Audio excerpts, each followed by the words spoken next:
Report with Mikey K, Andy Williams, and Lennox Smith. The Ground Report, the Ground Report. The government of Trinidad and Tobago is not closing down Petrotrin. The Ground Report, the Ground Report. I would think that there's been very clear that all the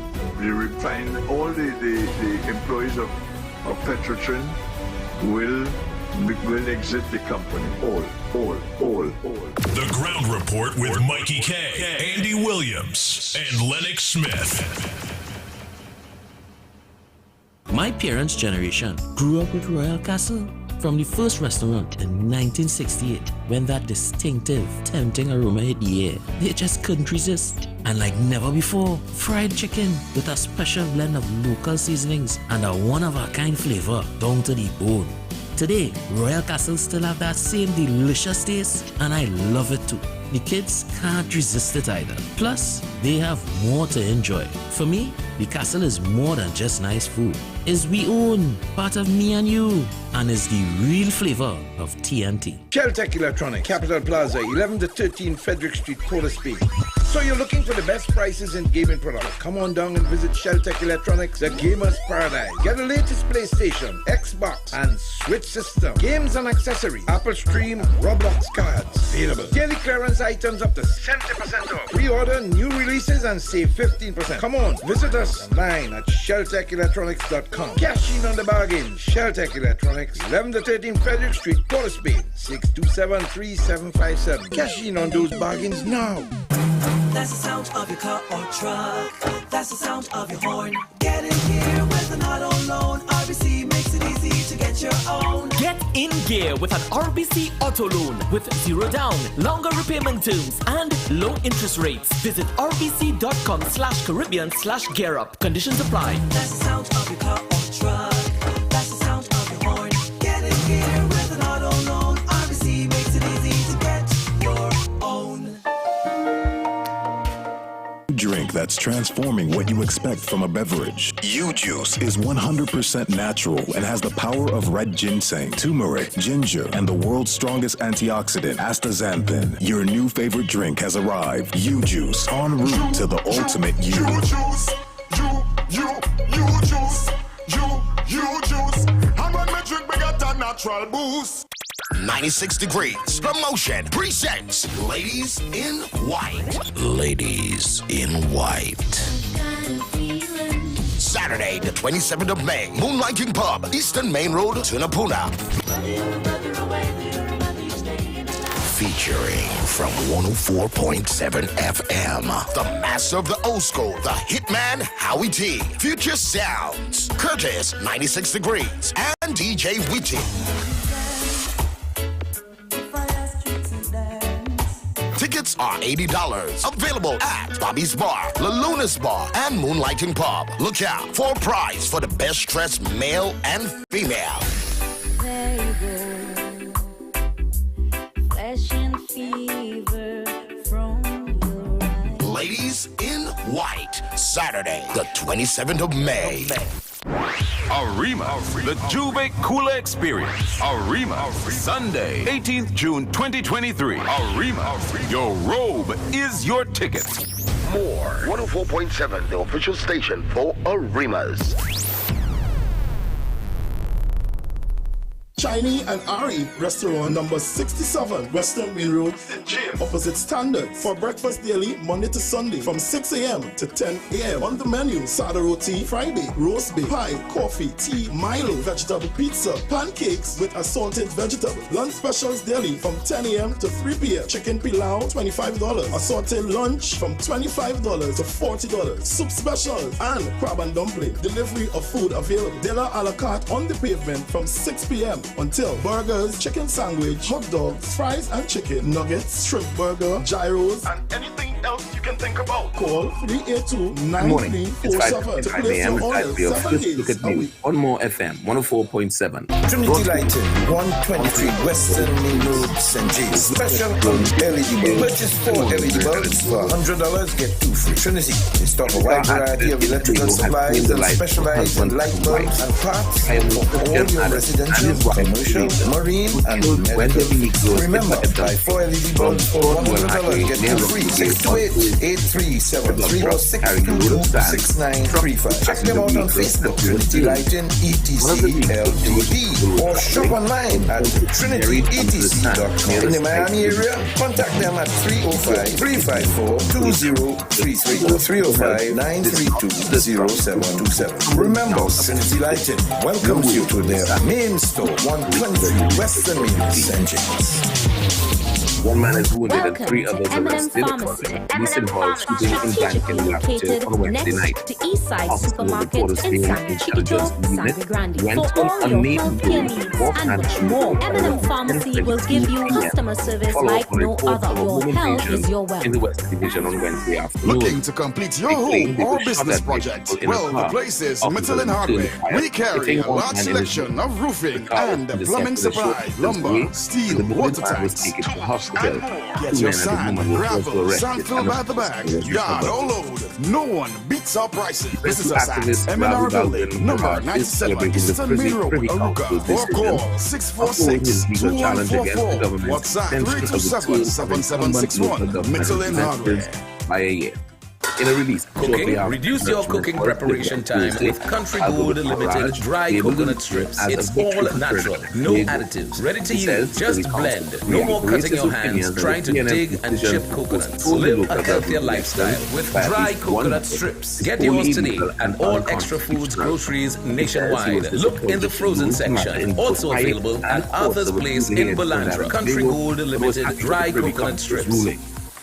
Are you or your company, school, sporting community, or religious group planning an event? Look no further. The Jump and Bump Rental Company is your one-stop event management specialist. Jump and Bump is a full-service events management and marketing company specializing in fun and rejuvenating festivities. At Jump and Bump, our team is innovative and experienced event management professionals focused on taking your event from concept to production. We boast not only the largest inflatables, but also the largest supply of inflatables in Trinidad and Tobago. For more information, connect with us on Facebook, Instagram, and YouTube at J&B Rentals. Wearing black at around 7 a.m. On Saturday, May 27th, it's time to love again. It's time to dance again. And this time, we are doing it in denim and white. Running through the compound. Please leave the sound of man bleeding and walking the road. Saturday, May 27th at the Policeman. He remained. Internationally, Montana is set to become the first U.S. state to ban Chinese-owned media giant TikTok from personal devices. Governor Greg Gianforte signed the ban into law late on Wednesday. It is due to take effect on January 1st, 2024. The video sharing platform says the ban infringes on the First Amendment rights of people of Montana. TikTok has come under scrutiny from authorities around the world about concerns that their data could be passed to the Chinese government. And now for a look at the weather forecast for today, Friday.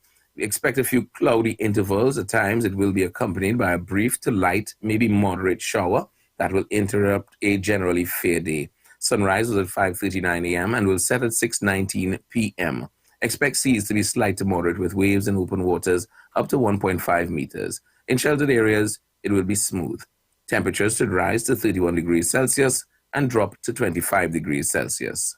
And that's what's making your news at 5:55 a.m. here on More FM 104.7. It is sponsored with the kind compliments of Amar Rentals Limited.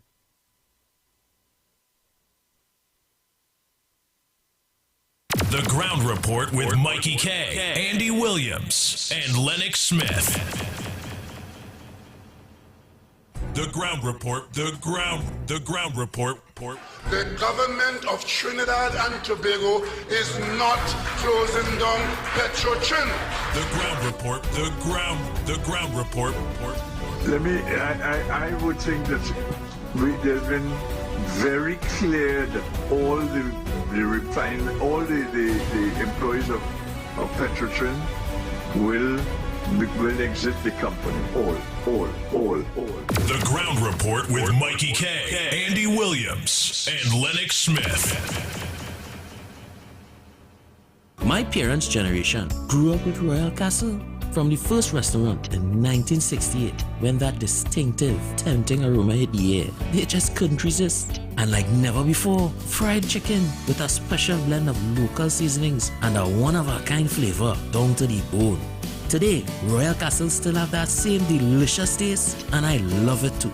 The kids can't resist it either. Plus, they have more to enjoy. For me, the Castle is more than just nice food. It's we own, part of me and you, and is the real flavor of TNT. Sheltec Electronics, Capital Plaza, 11 to 13 Frederick Street, Port of Spain. So you're looking for the best prices in gaming products? Come on down and visit Sheltec Electronics, the gamer's paradise. Get the latest PlayStation, Xbox, and Switch system. Games and accessories, Apple Stream, Roblox cards, available. Daily clearance items up to 70% off. Pre-order new releases and save 15%. Come on, visit us online at sheltechelectronics.com. Cash in on the bargain. Sheltec Electronics, 11 to 13 Frederick Street, Port of Spain, 627-3757. Cash in on those bargains now. That's the sound of your car or truck. That's the sound of your horn. Get in here with an auto loan. RBC makes it easy to get your own. Get in gear with an RBC auto loan with 0 down, longer repayment terms, and low interest rates. Visit rbc.com/Caribbean/GearUp. Conditions apply. That's the sound of your car or truck. That's the sound of your horn. Get in here with an auto loan. RBC makes it easy to get your own. Drink that's transforming what you expect from a beverage. U-Juice is 100% natural and has the power of red ginseng, turmeric, ginger, and the world's strongest antioxidant, astaxanthin. Your new favorite drink has arrived. U-Juice, en route to the ultimate you. U-Juice. I'm gonna drink bigger than natural boost. 96 Degrees Promotion presents Ladies in White. Ladies in White. Saturday, the 27th of May, Moonlighting Pub, Eastern Main Road, Tunapuna. Featuring from 104.7 FM, the master of the old school, the hitman Howie T. Future Sounds, Curtis, 96 Degrees, and DJ Witty.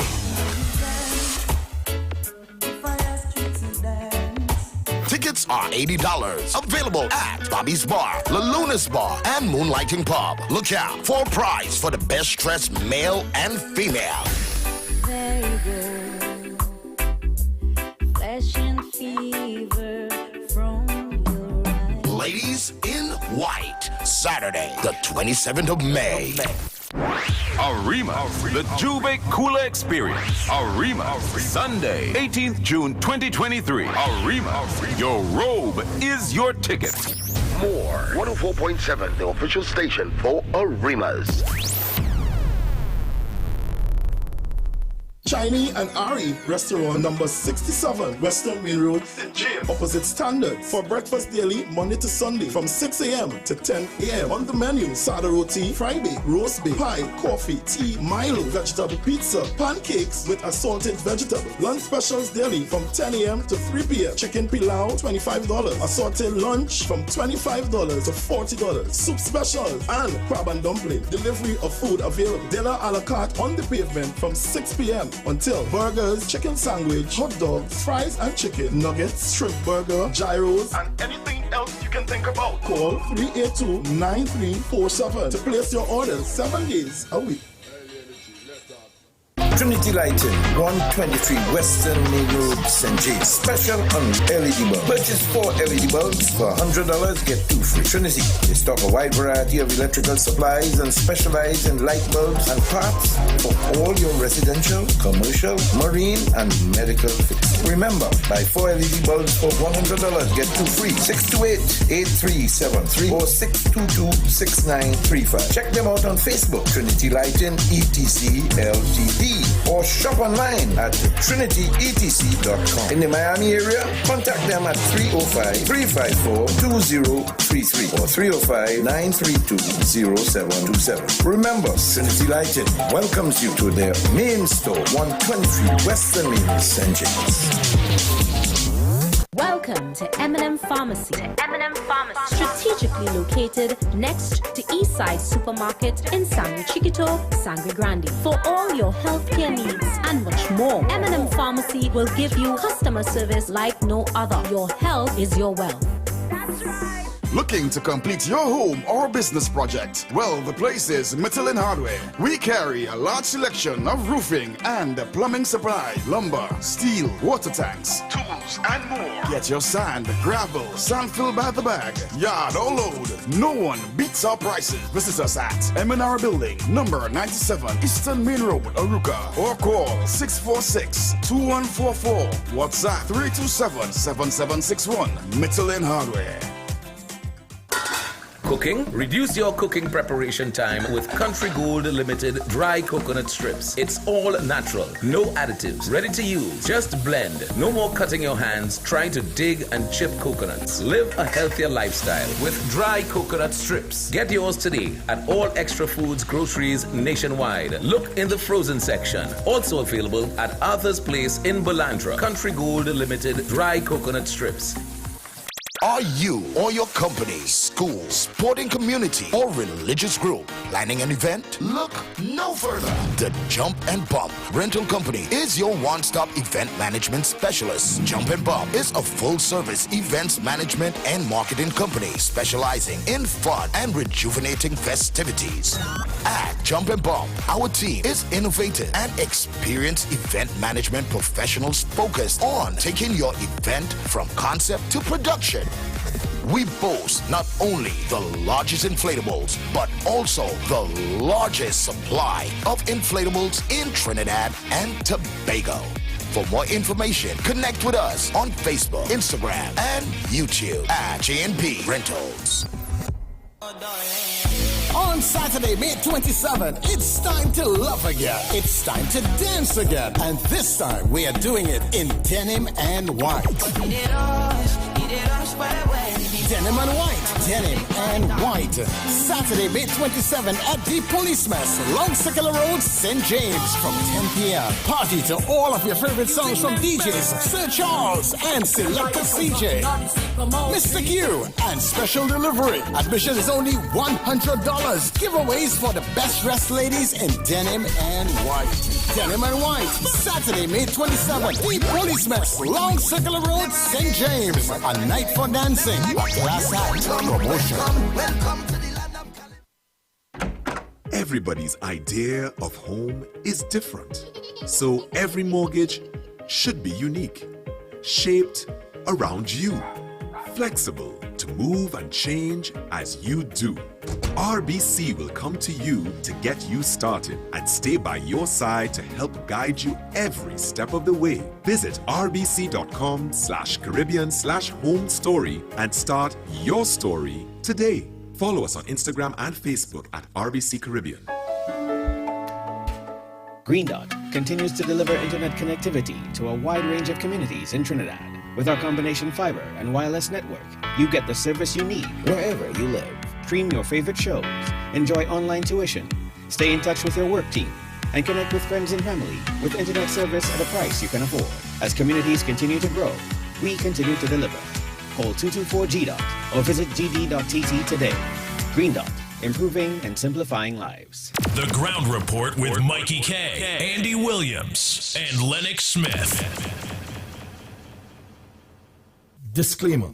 More FM Limited, its owners and associates, accepts no responsibility for statements made by the talk show hosts or their guests. More FM Limited does not endorse any of the information provided during this commercially booked segment as the truth. That you have to judge for yourself. We, however, reserve the right to question statements made. But in this time of misinformation, government-controlled media and corruption, it is sometimes hard to get the truth. But we must try. It is not our intention to discriminate or annoy anyone. We believe it is our constitutional right to free speech, to voice our opinion, and our duty to the population and country to expose the truth. More FM Limited takes no responsibility for the opinions of others. 6 a.m. to 9 a.m. Join Andy Williams, Michael Kerr, and Lennox Smith, the Ground Report team on M1047 as they rip apart the lies, half-truth, and misinformation that the mainstream media never discuss. The Ground Report. Hard-hitting, informative, undiluted, uncompromising, and unfiltered. Monday to Friday on M104.7 FM. Get the raw facts before making any life-changing decisions. Only on The Ground Report.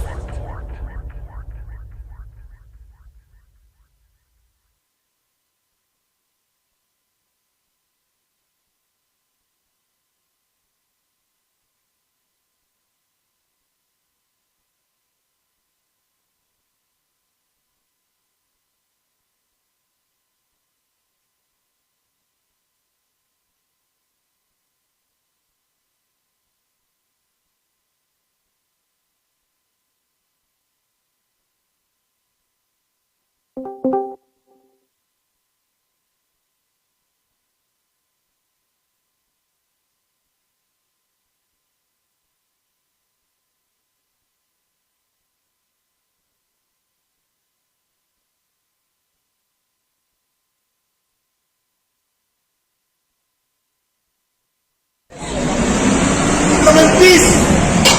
No guns out. Come in peace. Okay. Executing our constitutional rights. Come in peace. We never have to move to the police. We carry information to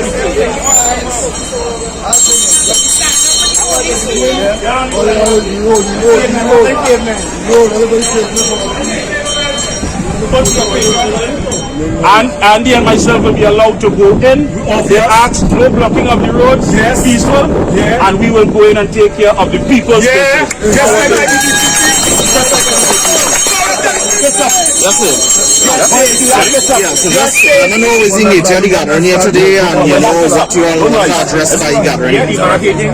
This is the first part and the Stakeholders United movement. We are gathering.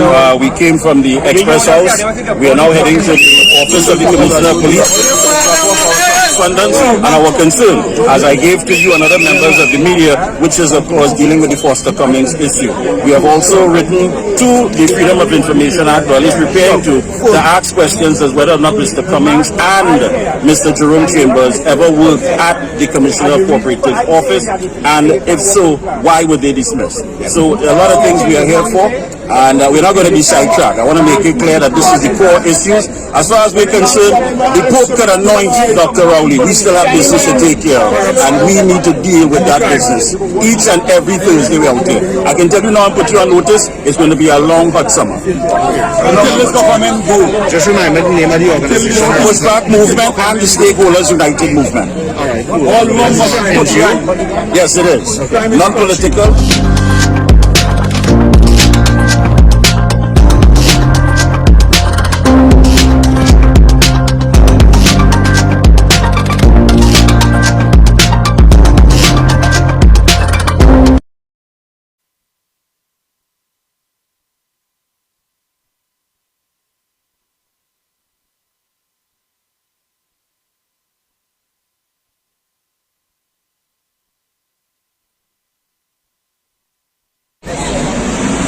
Come in peace. No guns out. Come in peace. Okay. Executing our constitutional rights. Come in peace. We never have to move to the police.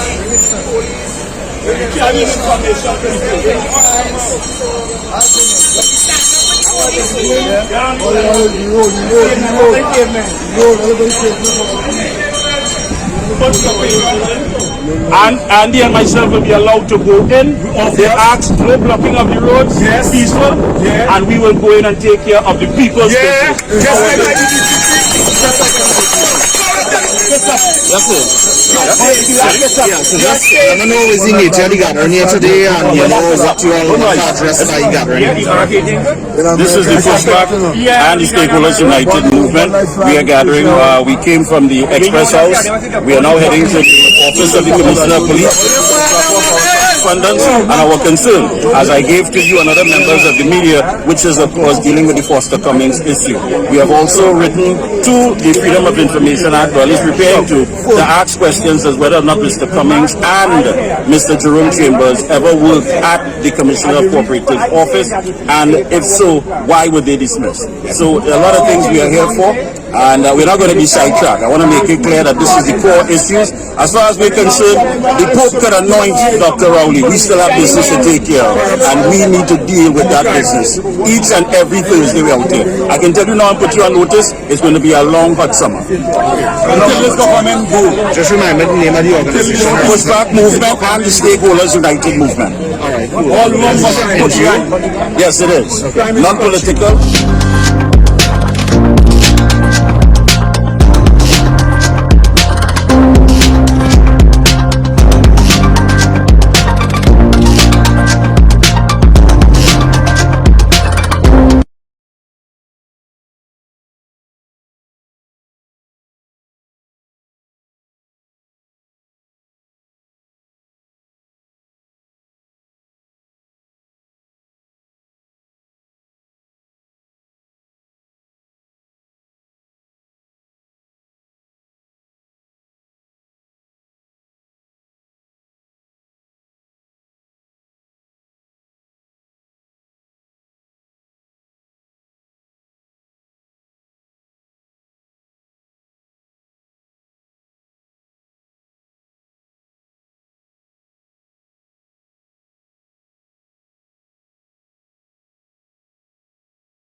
Oh boy.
Drop that. Lennox Smith, a pleasant good morning to you. Oh boy. Lennox Smith, good morning to you, my brother.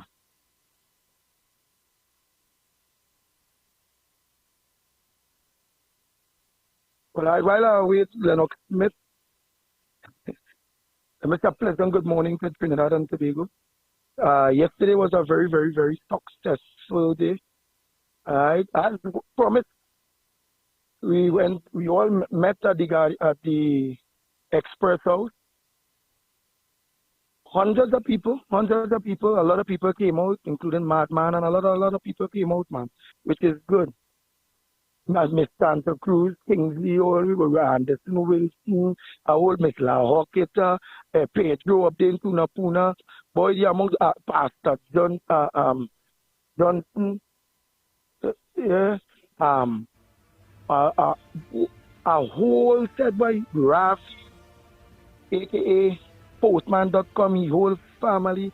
Boy, a whole set of people who come from White, Rio Claro, who came from all Point 14, Rosilac, what's my all over, Manzalin, all over, every, only Trinidad and Tobago they were seen there. Every race was finding an equal place.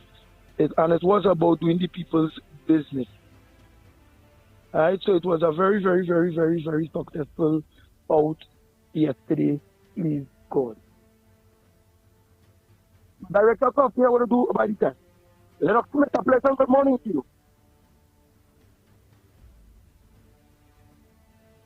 Nice. Director of just play one or two ads the time I get myself in Ghana. Just play one or two ads because like Lennox Smith not hearing. Okay. You hear me, Director? Oh, yeah, okay.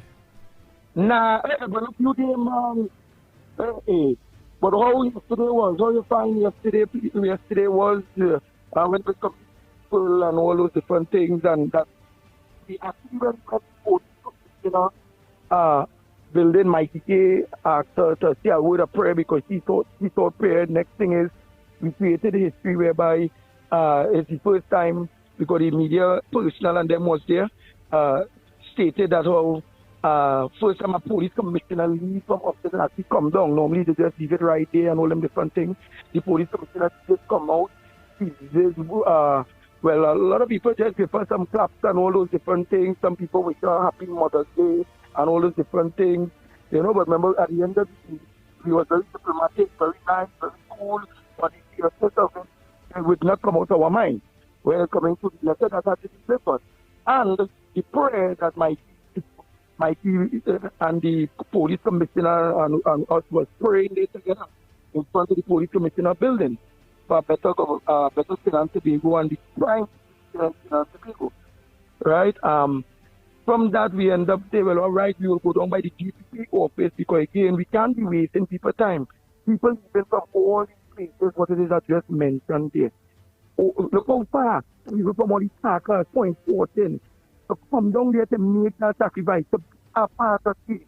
These are the patriots of Trinidad and Tobago. And we were by the office a few weeks back, and that was the correspondent back, and some people were like, calling and saying, well, wait later to the DPP, but how the DPP and things, with the Puna and all that, I know I have no chance to rather than that. I know how to do. And we come here now. Not playing and not verdict that come out there recently, whereby the government wrong can that all of it go. How could how you want, but whatever you want to do, it is what it is. Is that not? If you see, then it's something. Come on. And then what? You go to appeal it and then spend on a little bit more. So you million about $2 billion, $6 billion extra. So what you can do is spend some more money and have more people suffering. You are breaking up. You need to speak slower. Oh, I need to speak slower. All right. But you get it from where you get it I will talk up. From when they stop here in Metal. hear me, Director Cuff? Yes. Nice. From where you lost me, from when we leave the Commissioner of Police building, or from when I mentioned about the Privy Council verdict on this whole cancellation, and that the Director of Public Prosecution in the which is Mr. Gaspar, wasn't to be, remember it's a month ago we went there and we never get a response back to the letter and all the different things. And from the police commissioner, we went down by the Director of Public Prosecution after the prayer with the commissioner. And then from there, we organized and we went back by the Director of Public Prosecution to deliver a letter on why he haven't given us a response from then to now. And when we went there, we actually met the response letter. We actually met it. The response letter waiting for us. So, but they still take the letter that was asking why only respond, they still take it. But we had it, they had our letter there. There was lacking a phone number, they stated why it is. But the letter was there because the date is a little back. It was yesterday. Right, so when we went there, we realized what went on there by the Director. So we got the response with Lennox and Mikey or Mr. Amar, them will deal with that aspect. Right, and that's how it went yesterday, and it was a very, very successful day. A lot of people come out, Bego, biggest, a lot. My partner, I think, is from the little old man with the Gregory up here. I'm telling you, it had a lot, Susan. Oh gosh, plenty people, Miss Workbook, you know the senior ladies team, all of them were there. Yeah. Lennox Smith. I'm trying, but I'm not getting you.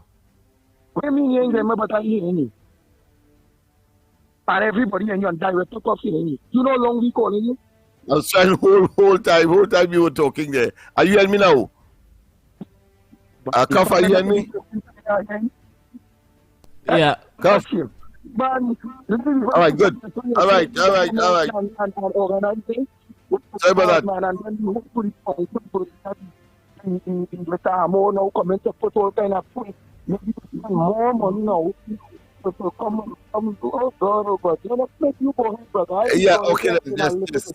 All right, let me start all over because I've been trying to speak all morning, but clearly the technology. But you know, Murphy's Law, when something has to go wrong, it will at the worst possible time. Of course, Mike and Andy will get back in gear a little later, but certainly yesterday, as I was saying, maybe in silent and to myself, that is called in English a circumlocution or soliloquizing.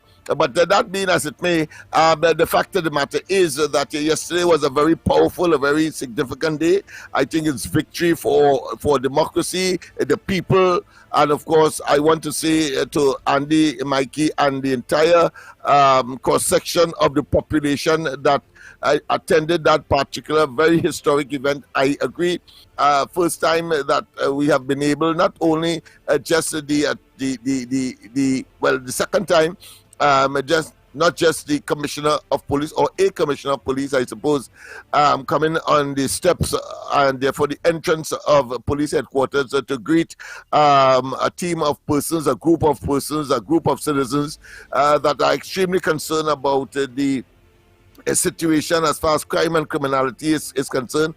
And of course, indeed, crime and speculation of crime in high places because as you heard Mikey and the content of his letter, that letter by the pushback movement and the stakeholders indicating that we have some serious concern as to the propriety and the character and personalities of and moral and ethical standards of individuals who clearly if it is that they turn out to be the scum or put another way, those persons who ought not to be in public office simply because of their track record of having engaged in activities that would attract the attention under normal circumstances of the police, and therefore criminal investigations, then one would have expected that such individuals ought not to be part and parcel of the public discourse or even in the public faces, having regard to the necessity and the fact that young people are looking on. And if it is that is the example, those are the exemplars, those are the persons from whom are moral and ethical and the traditional value systems which we have grown up upon or grown up with in the society, and they can of course reach the highest public offices in the country, then of course we are really on our way to what many are calling whether or not Trinidad and Tobago is a real place. But nothing could take away that exercise yesterday, as I have, let me reiterate, out of an abundance of the possibility that I might have been saying it in silent, that was a victory for democracy, a victory for the rule of law, a victory for the separation of powers, and of course a victory for not just the media and the fact that the people have responded, but it's also a victory for Trinidad and Tobago moving in the right direction henceforward. As Mikey would have said and disclosed that every Thursday we are attempting, and of course I have said yesterday and beyond that of course we, as much of you yourself can be creative, can of course display your disgust as to what is being purported to be government and governance, and as if divine intervention would have intervened.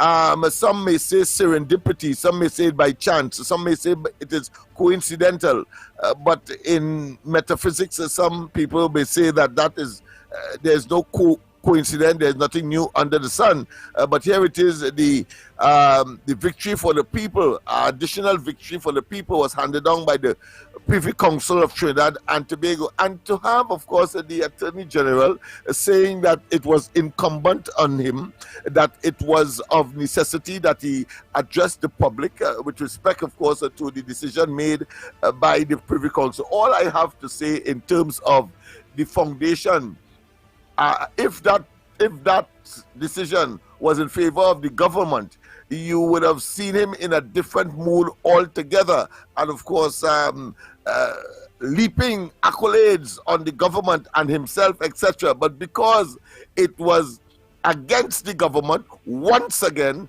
as far as our democracy is concerned, he tried of course to use what Mikey would normally call verbal acrobatics. Of course, I say circumlocution and I see it as ambiguity, but the decision of the Privy Council is clear.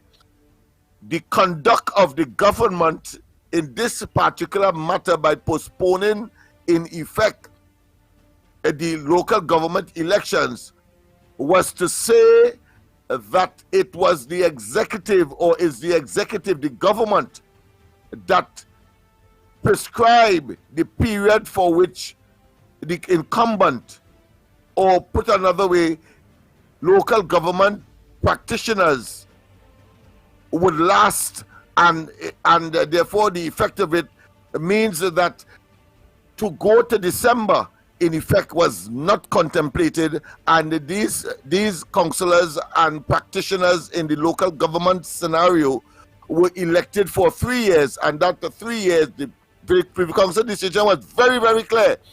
I don't know what this particular Attorney General, believing that all of us are fools, and that he's given, of course, gibberish and all kinds of language to say that the law and interpretation thereof is very complex, when in fact it's a simple language that the Privy Council used, that the government in effect extended the time or period of the incumbent life of the local government practitioners or councillors and aldermen by 1 year, and that is not permissible in a democracy. In fact, the term that the Privy Council use is representative democracy.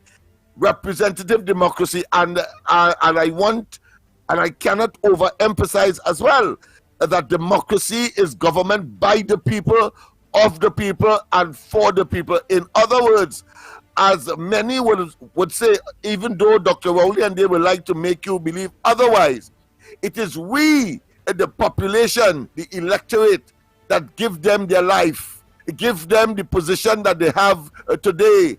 And when they get into government, as we have seen with this administration, attempting, of course, to engage in autocratic and dictatorial disposition, and engage in Machiavellian and Jurassic, as well as traumatic policies and programs, without coming back to consult with us, or even, of course, attempting to recognize and to tell us sorry where mistakes may be made. We have seen that this government believes that it can say one thing under in another period, that is to say, when they got into, not got into office, but when they were seeking office in 2015, they have a manifesto that says that they will not interfere with property tax, they will not interfere with, of course, subsidy, and then, of course, they proceeded not just to interfere with all of these major promises that they would have made, but engage, of course, in the fake oil matter, engage in the subverting of the criminal and, of course, the law in general, as far as decency and the expected behavior in public life. I'm talking about infringing the laws relating, of course, to the administration of public offices in this country, including that of the Prime Minister, etc. When, of course, the Vincent Nelson matter is of deep concern, the Brent Thomas matter is of deep concern, the interference of the Prime Minister in the Police Service Commission, and the Prime Minister himself arrogating unto himself some operational functionality as far as the crime and criminality is concerned, by causing his office, our money, to be paid to detectives from Barbados and the UK to investigate after the police, the titular and the legal entity responsible for investigations in this country, formally criminal, as far as the criminal law is concerned. And he, of course, is dissatisfied with that outcome, and decided, of course, that Jog Susu must be further investigated and develop, in effect, his own army, his own police service to investigate. And we saw it repeated when, of course, he recruited his own team to investigate the police itself, which, of course, was referenced by the court that decided that the outcome of that particular investigation, that is to say, the issuance of licensed firearms, which is the purview of the Commissioner of Police or the police, and within their ambit and operations, that he instituted an investigation into them. Of course, the court said that that is a non-accepted mechanism to be used. And of course, they were very strident in terms of, if they had that to consider, they would have seen Dr. Rowley to be wrong in terms of putting together an investigative team in order to investigate the police and that firearms license debacle that is of a public concern as we speak. But further, we have developments as far as the Privy Council matter is concerned, and no amount of obfuscation, and notice, very disingenuous and dishonest. Let me repeat, very disingenuous and Talk dishonest. Lennox Smith, talk Lennox Smith. Yes, of the Attorney General of this country, Amo, to focus on the minority. Imagine that.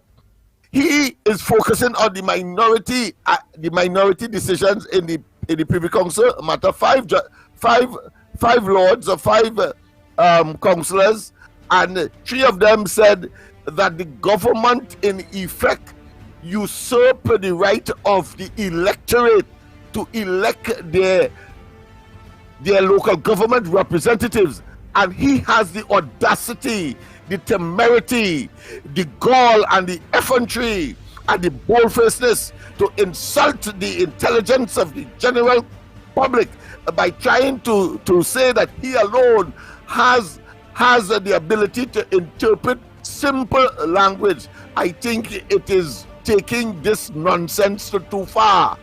And in fact, the fact that he without, as he says, analyzing the decision, comes out there, because obviously it was simple.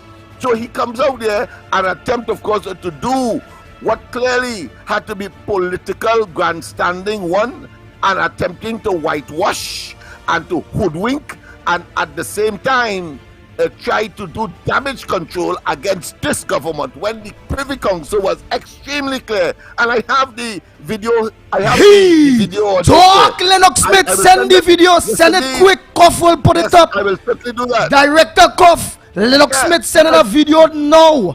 Organize and point of frame. Go ahead, Lennox Smith. Yes, the Privy Council has said in no uncertain terms that the government, by that decision they made, effectively took over the role of the electorate.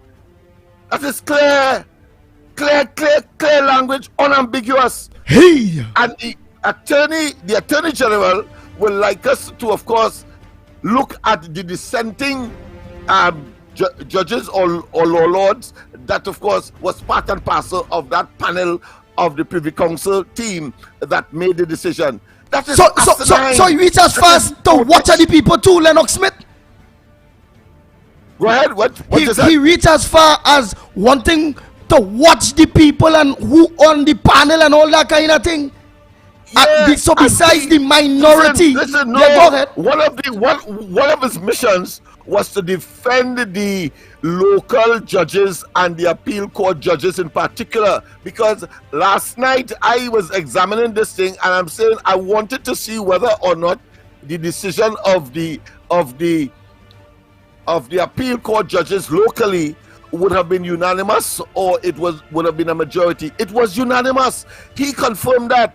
So it means that therefore there is a case for retaining the Privy Council one time, because how come none of the judges locally in the appeal setting couldn't at least recognize what the Privy Council immediately recognized? How come?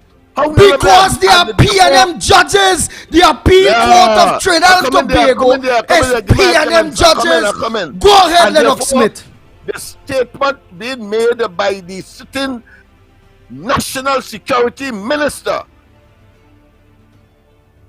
must be and must include, if he has any modicum of common sense and sense of right and wrong and moral and ethical standard, if he paint that broad brush that generated a response from the judiciary as to why he must make a statement that the criminals have friends even in the judiciary, then it is clear that the government of Trinidad and Tobago has friends in the judiciary.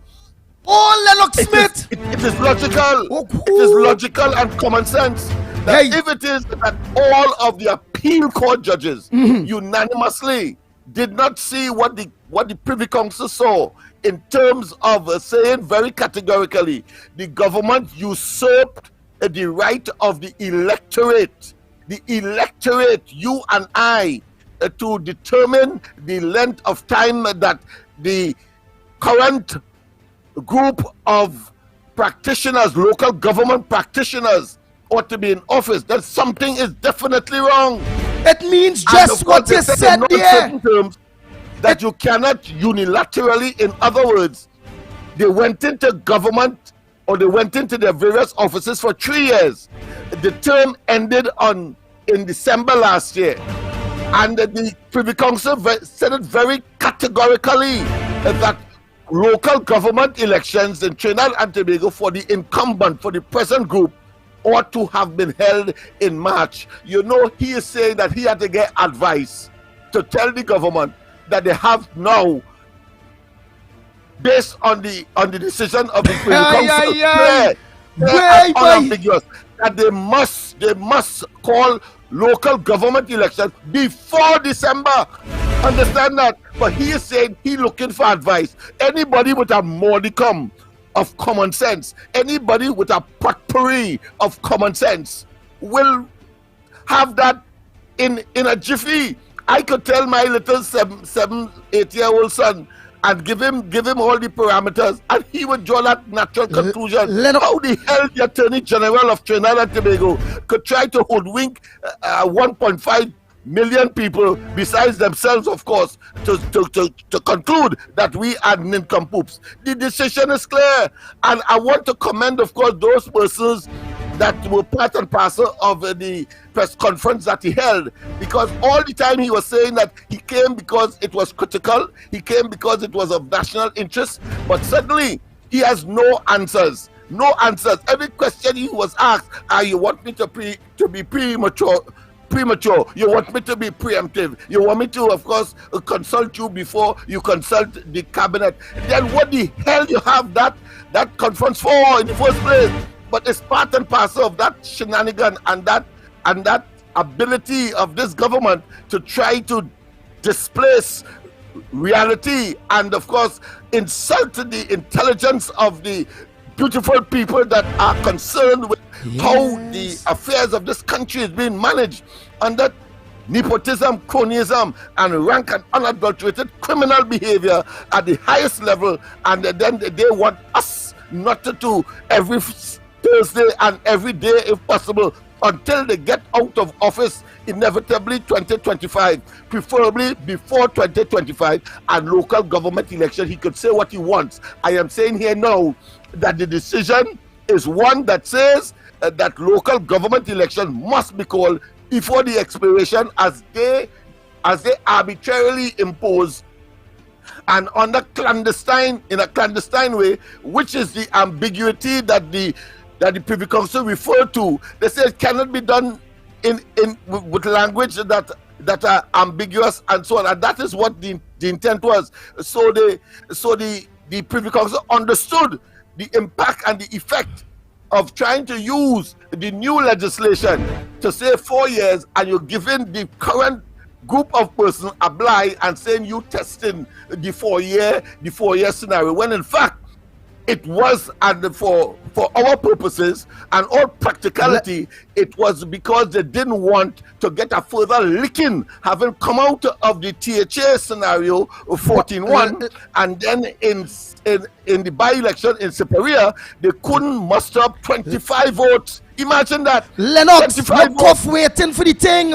He wanted to send the thing. That's very important to play. When you take over, Go ahead, send it now. Send it now. The Privy Council verdict, or however, or the video of it. It is very important for the people. Young pa, watch me. You have me and all. You take over. Lennox, you have me and all. Drop back to my seat because I know you understand the low language, partner. And I'm telling you, you was dread this morning. You're going worse than the pit bull for the first time with the big language. I am telling you, the grassroots people was into everything you were saying, because all you were saying, you said with convictions. And you know why you say with convictions? Because it's the truth, the whole truth, and nothing but the truth, brother. You was on fire this morning, partner. Send that thing for Cuff there now. Yeah, let's say no.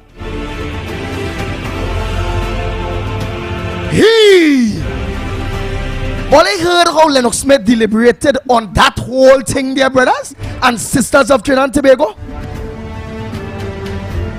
Yeah, well, earlier on, I wasn't in my comfort zone.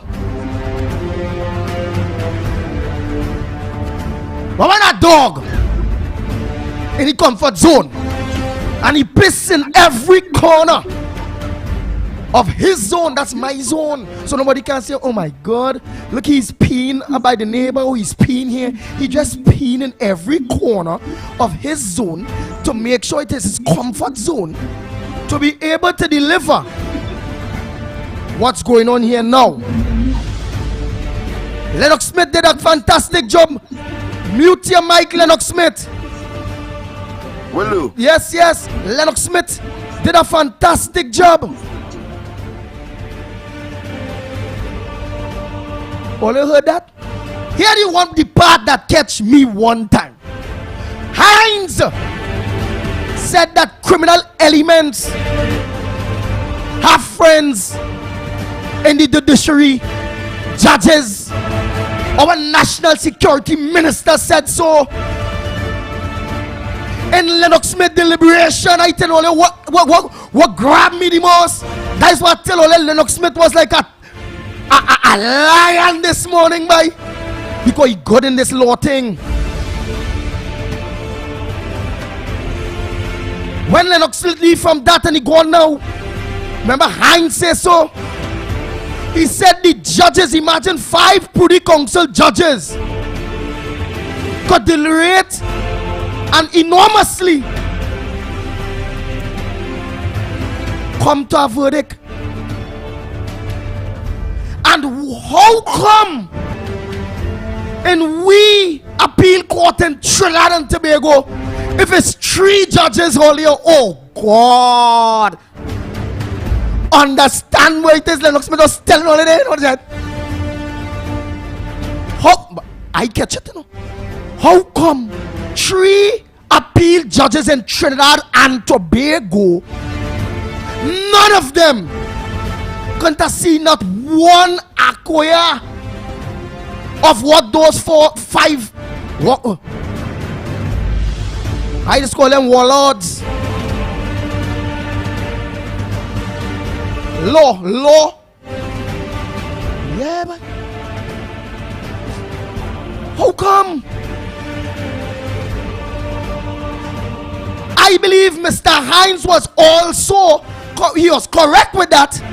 But what he had failed to also tell us is that the politicians, the government, have friends in the judiciary too.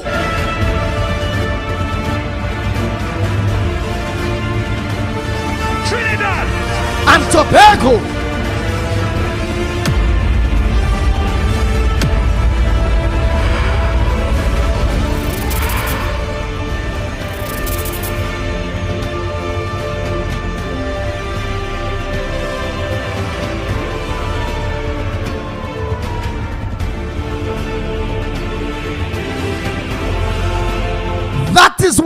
This is why you see all the heroes of every walk of life, every race, every religion that came out yesterday in defense of democracy, in defense of a better Trinidad and Tobago, in defense of trying to save your own self. I salute each and every one of you. Oh God, boy, Trinidad and Tobago missing people like you all.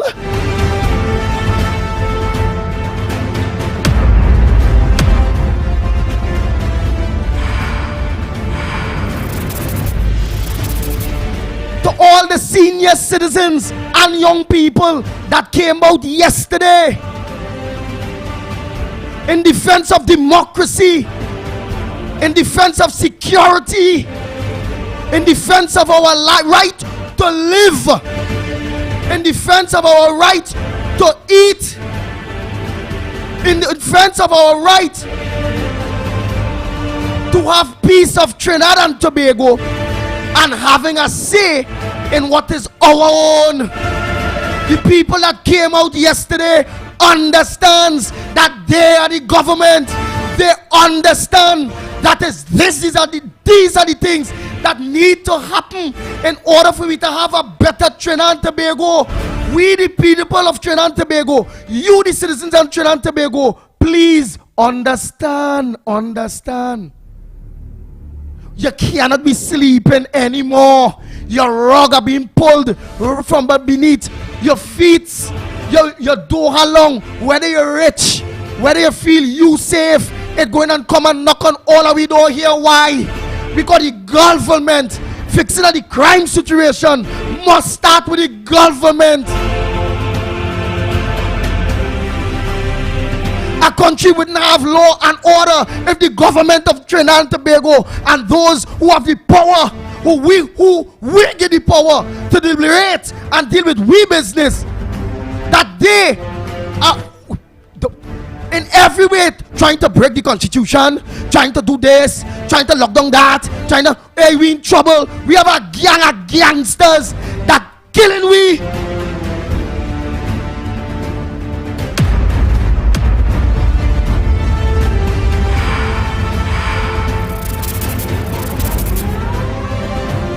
The Ground Report with Mikey K, Andy Williams, and Lennox Smith.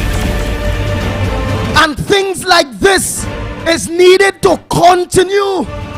And I hope for those of you who did not come out, this is how it had to start, my brothers and sisters. It must start from 1 drop to 2 drops to 3 drops. Eventually go start to flow. But it could only start to flow with we the people of Trinidad and Tobago wanting a better Trinidad and Tobago by we coming out, and we look forward on the next call for those of you who did not join us, that you all will join us on the next call. And I'm telling you, with persistence, with will, with courage, with hope, oh God, all here, we go get through.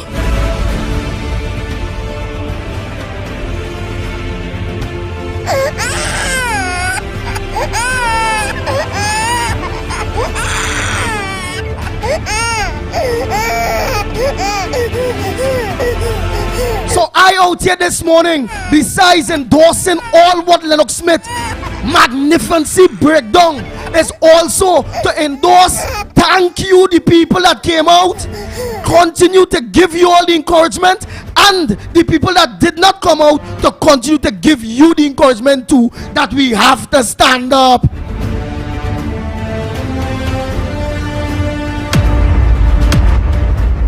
Stand your ground. Push back. Find it now, find it.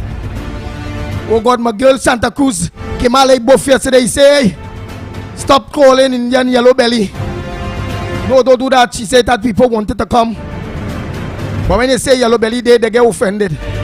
For those of you who got offended by the pit bull yesterday, calling you Yellow Belly, I apologize.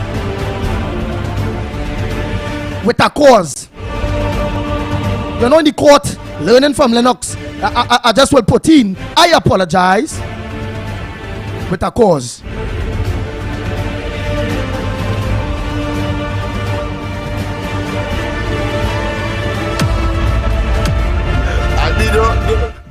Don't make people believe I teach you that, you know. No, no cause. You don't apologize. I just say, why you apologize? What cause what? Well, right, and that is for you to come in and say that, and then I will let me get the cause, and then I will. Good. Well, I've said it.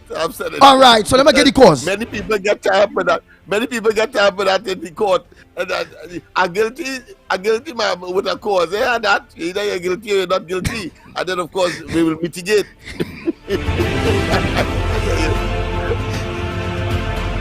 You see, before I go to full-blown guilty, I want to give the cause and then be straightforward with the magistrate or the judge saying, hey, it's either or what it is. Don't tell me about cause. So let me say the cause. The cause is, I'm really not vexed with myself for doing that, but I really understand what I did. I did that, yes, just to shake everybody a little bit, just to let them know, hey, there is something go, because hey, that is the language the government, our prime minister, they spoke to the people and them anyhow. That was the language when our attorney general yesterday come in defense of what? Something that was deliberated and clear as daylight. That is the language they spoke to us. and I did it, and I realized I did it, and you all are offended this right thing, however it go. But that had to happen in order for my apology to come in.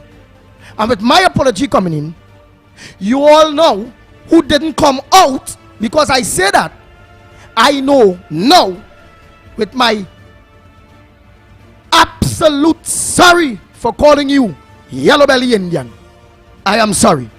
I know now with my sincere apology who didn't come out, because I said that will come out on the next rounds. And then Miss Santa Cruz will get the opportunity to judge that whether I say that or not. If it build up, it will mean my girlfriend Santa Cruz was correct. But if we didn't get double the amount we had yesterday, please God, well then the pit bull was correct. So to you, my East Indian brothers and sisters that was offended by the pit bull of radio calling you Yellow Belly, I'm sorry. I'm sorry. So let's move from there now. With that apology, I hope sincerely you forgive me and you come out on the next time we say we out there in defense of democracy, in defense of our rights, in defense of security, in defense of, oh God, them bad roads, in defense of we all senior citizens and mothers and them, they go to the hospital, oh God, surgery is paying off for a year, and when you do stinking and you pack your bag, you say, right, my one is on the 5th reach, you're going, your family carry by the hospital, hey, wheelchair you up, oh God, I'm going to get this surgery, boy, and then when you reach there, they tell you, hey, it cancel for next year again, like them gain you time to live, boy, like them is God, boy, boy. That is why with all of us, we have to study what we going through. At the end of the day, them politicians and them, all of them are the perks, all of them in order, no jed. Oh God, boy, we can't be fighting for them, sweating the blood, sweat and tears for them people and them, boy. And at the end of the day, with the sacrifice are we, boy, for we own self and children and family, boy. How we Trinidadian, we gone mad or what?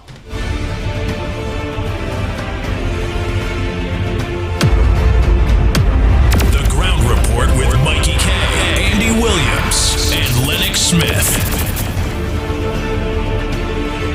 I can't do that, you know. By when I hear curly up so straight, so woolly, so by all of we Trinidadian, all of we living here. Look at my innocent people out here again, straight bullet.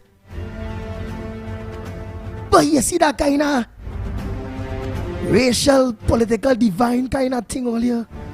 We all maturing. I sent both of them, just let me interrupt, I sent both of them one the excerpts of the Privy Council decision, so they're talking in their own voice, and then of course the Attorney General talking the hogwash that he did immediately after to do unmitigated but doing a poor job of it in trying to do damage control for the government. It's total embarrassment for them. It is what it is, and that we must succeed for what it is. A threat to our democracy is this administration, clearly, and our economy and everything else that goes with a society such as ours. Nice. So Director Koff, you heard that. Lennox Smith sent all two. So you're going to put up that first by the time. Oh boy, oh boy, oh boy. I will stop short one time by saying again, we the people need to continue. We need to encourage. We need to be francoment. We need to do the right thing. Because it's we how we self in this. Because again, if it's UNC and all in power and doing this type of nonsense, I telling you, I go bite up the UNC even more. You know why? Because I like them. I like how they implement baby grant, the raise children, PNM grandmother pension twice. They gave them children laptop. Boy, I was blessed to have people centered, and they say what they mean and they mean what they say. This present PNM under Rowley is certain, is a facade, is a deception, is illusion, believe that somehow they could last as long as they have, when of course they want us to continue to vote for them in order to do us evil. Imagine that. Look at the thing, the Pandey UNC boy, we get to drive roll on, roll off car. We caught in them, we could have get rid of it. Oh God, them black taste and them get a holiday. Pandey run the country with $9 a barrel. Everything was going good under the Pandey. Kamala gave all kind of things, schools, everything was going good, everybody working. Boy, I telling all what one of the things that's hot me about this PNM, eh? The former UNC had this thing they had a system where the curriculum is of such where it have a rotation of books where the parents wouldn't have to buy the textbooks. All they will always say me talking about that, you know, that is hot, man. Because if I did only know this devil is PNM, but I end up having children, a little more children, boy. I say, well, God say multiply. I just had to buy stationaries. Boy, this devil PNM coming by. Boy, I had to be spending $2,500, $3,000 on one child, boy. Boy, this PNM government wicked, boy. Oh God, boy. And under that system, their children was still getting educated. We education system was real at par and all that kind of thing. Them change up the curriculum, all how new books now, different set of book there. People can't say go and ask a friend for the old book they was using. Boy, all you lick up the poor people, boy. Boy, PNM had to go, boy. PNM is a devilish government, boy. Hey, I was a PNM and I'm telling all you, PNM don't like their own. Oh God, all you run. The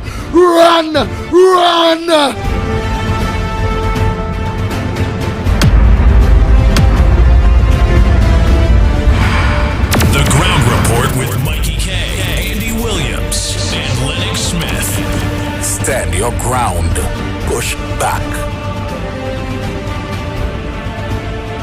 What the next reason I support the UNC?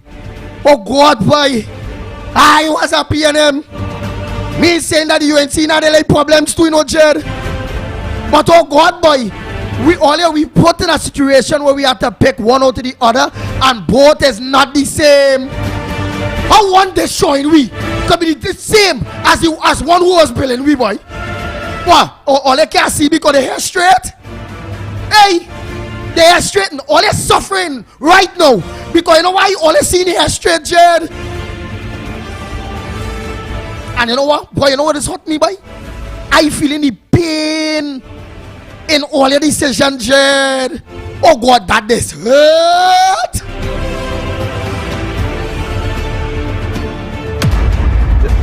And I did find out from Cuff what is happening with those. He's putting it up. He's putting it up. Yes, he's putting it up right now. I want to add as well quickly that the implication of this decision also has for what transpired prior, you know, because one, it makes a case for the retention of the Privy Council. That's the first thing, right? Having regard to the decision, the unanimous decision of the local appeal court. One, two, that if those petitions, those election petitions in 2015, the court in Trinidad, and it could only happen in Trinidad, and you could only appeal in Trinidad. It cannot reach the Privy Council. That is the rule. That is the law. But if it had reached the Privy Council, the likelihood that they would have turned around that decision and say at least do over those elections is real, because here it is that the local court, the appeal court here, said that the EBC was wrong. The EBC was wrong to extend, and what flow from that? If there's a poison fruit, what flows from it is it could only be poisonous. But yet still, the local appeal court says, listen, in that particular instance, that the status quo should remain because the likelihood, they are predicting that the likelihood that any elections, if they were to redo it, would be turned around is impossible. That's what they did. Now, if we had the Privy Council to go to in that particular instance, the likelihood that would have been reversed is real. And let's face it, so that it has implications for even then, when the decision was made only totally in Trinidad, and we had no recourse, the opposition had no recourse, or the government then, the incumbent government then, had no recourse to, of course, the Privy Council. That is significant, and nobody should play that down, because it has implications for our democracy and the way forward, the rule of law, the separation of power, and what we are seeing unfolding on a daily basis. I mean, it is abominable. It is a prescription for chaos in this country, and possibly revolution, hopefully not of a violent nature. But that's where these things go when we look at other experiences in other countries. So Dr. Rowley and they cannot glibly and simplistically not recognize the significance of the decision by the Privy Council and the import. In fact, the Privy Council said that the basis for people like them getting into office is because of the electorate, you and I. That is what it said. But they would like to make you believe that somehow on their own volition, they get there and we cannot move them, even though we have the power to move them, because their propaganda machinery operates in overdrive and on steroids. No, that is a travesty. Go ahead, my friend. Lennox Smith, what I learned, and the importance of this, which you just mentioned, that had we have, so I am calling on the UNC, if there is to win government, or when there is to win government, for we to organize and change the constitution under the when it coming to elections, that even if our appeal court in Trinidad and Tobago says something, that we have the right, opposition have the right, or anybody there have the right to carry to the highest court of the land, which is the Privy Council. Because again, what caught my eyes, and I am shocked with, 3 judges in Trinidad and Tobago, they see nothing out of that deliberation compared to 5 judges in the Privy Council, by. And this none of them, by. Evil Attorney General trying to tell us 8 judges saw differently, the 3 in Trinidad and 2 up there, totally ignoring the fact that the Privy Council comprised of 5 judges in this particular instance, and 3 of them, the majority of them, said what they said, but yet he trying to make you and I and hoodwinking, of course, those representative of the media to focus on that, because he want to see that. He want to see that in Sunday papers when he sit down in his gallery to look at the daily media. That is the kind of talk he was talking inside of there. I mean, that is abominable and offends the damn constitution of this country, and our democracy is under serious threat. No, it is clear and unadulterated. What it is he did there to me, what is an offense to the people of Trinidad and Tobago, is that he used the state, we money, call a press conference to hoodwink the people of Trinidad and Tobago, Lennox Smith, to try to sell to we through the PNM press that in any way that he has some kind of nice savaging out of a plain decision by 5 men out there in England there. Boy, them using state thing to try to bazzle we head, boy. Talking about the complexity of court decisions, etc. Simple language the people use. Simple language. The government, in effect, usurped the authority of the electorate to determine, especially in a representative democracy. All of that they spoke, and that there is a specific time that the electorate voted for the life of, in this case, of course, the councils, and that is it. Very simple. He is trying to say that it is something else about the ambiguity of the language, and that by itself it demonstrates that they're trying to hoodwink us even in the parliament, because that didn't come up. The effect of that decision was to extend the time, because they know that it was political consideration, having regard to their political stocks having been, of course, and their electability having been waned as a consequence of the THA elections and the by-elections, of course, in in Superior, and of course the outcome in Sangre Grande, and the many other by-elections that took place that clearly has shown that the electability of the PNM is no longer a consideration, but it is just a matter of 2025, where the UNC must get at least 28 to 29 seats in order, of course, to effect and impact on the constitution. Here why watching, and I'm very serious. Yeah, go ahead. And who judge? Just like all you call for Hines to come before you to break down what he mean. I want to see which judge will do that with the Pitbull today, because I am saying it clear. After Hines, yours truly, the Pitbull on radio is saying that Hines is right, that criminal elements have big people within the judiciary. But my addition to it, without any apology, is that the politicians also have big judges within the judiciary too. That we have criminal judges. We have good judges in Trinidad and Tobago, but we have the criminal judges too. Them ones who will deal with the politicians. Them ones who will do up, because here why. And I want them to call me before the bar to explain what I mean. And all they can promise contempt of court, do this, do that. I'm willing, because my example will be how 5 men could say something that 3 men down here, boy. None of them 3 judges in our appeal court. Not one of them. Not one of them. One. It was unanimous. I was shocked when, and I got that from the Attorney General. I had proposed to look it up today, but he provided me, of course, with a preemptive strike. In that I didn't have to do it, because coming from him, even though we know him as what Lymore, but the fact is that of course I don't think he would have been so stupid to misrepresent the number of judges that sat on that appeal court panel in Trinidad to adjudicate on this particular matter. Trinidad and Tobago, what that means as grassroots language, it is you could buy a judge. So long as you have money, you could buy a judge. So long as you have politicians, you could buy a judge. Where what happened, you just have to be linked in the judge world, and you get through. It have judges that them politicians and them corrupt people can go along, that they oath, they stand to it.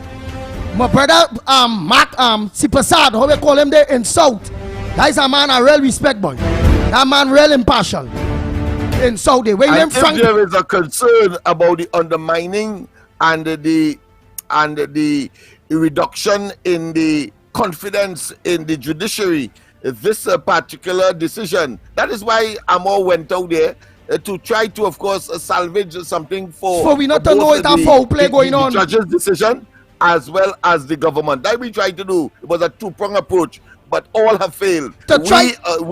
We on the ground report will tell you as it is, and the other media platforms that we have, the corridor transformation, and of course, Mikey's efforts as well as Anna Roberts and Victor and so on. We will tell you the truth and nothing but the truth. Trinidad and Tobago, understanding what Amor really came yesterday to do is to blind you, the people, that we had 3 appeal court judges, Jed. And in we 3 appeal court judges that supported the government on the cancellation of the local government, the 5 lords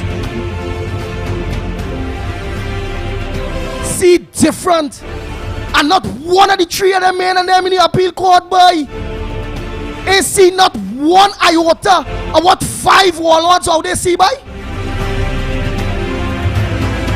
Where the hell is this? If 3 of the 5, the majority goes in those circumstances. But at the end of the day, yeah. But that's why he said 8 saw it differently. So he was talking about the 3 in Trinidad, the appeal judges, and the 2 on the Privy Council. Well, that's why he had to say that, Lennox Smith. But the majority goes, and that is our final court of appeal. Amor could jump high, he could jump low, he could twist, he could turn. The fact is that is those 5 that is of significance, and that is where the decision stands. 3 of them said that the government was wrong, and the appeal court in Trinidad was wrong, and that is where it goes. That's how it works. Lennox Smith, and that But is he's what trying he's trying to change the process and the understanding, and telling us that law is a complex thing. And what the hell? And you are correct, because again, what we see there, the press conference was to blind we the people of Trinidad and Tobago that look, we appeal court with 3 men was wrong, and you telling me not one of we 3 didn't see through the eyes of the Privy Council and its verdict and how them was watching it? Not one. Trinidad and Tobago, our judges in this country are bought out, because I can't get no decision, ain't go my way. I don't know none. I don't know how to even link to what is the favors that is give back to them, or however it go. But I, with that verdict there by the Privy Council saying that 3 High Court judge was wrong, totally lost all confidence in the judiciary of this country. We don't have fair justice. The politicians infringe there too, based on that decision. The politicians there, and based on Hines and what he say, that the judges are criminals in high places, that the criminal elements know them judges and them and their friends. What Hines failed to tell us is the politicians are judges in high places to his friends, because that verdict by the Privy Council shows that, because 3 are we that's supposed to be the best, that will be impartial, that will be fair, get back down that it was not fair, that was not impartial, and their deliberations, there was wrong.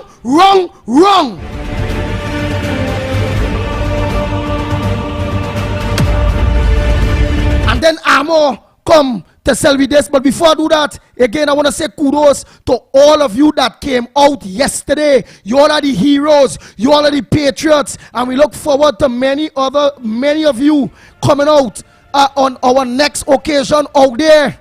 We are thinking of even pushing it to our 1 o'clock scenes to make sure we accommodate people who was coming after we done gone. And the people was still coming when the time done. We are thinking about that. But congratulations to each and every one of you that was out there. Come in peace. No guns out. We come in peace. Okay. We come in peace.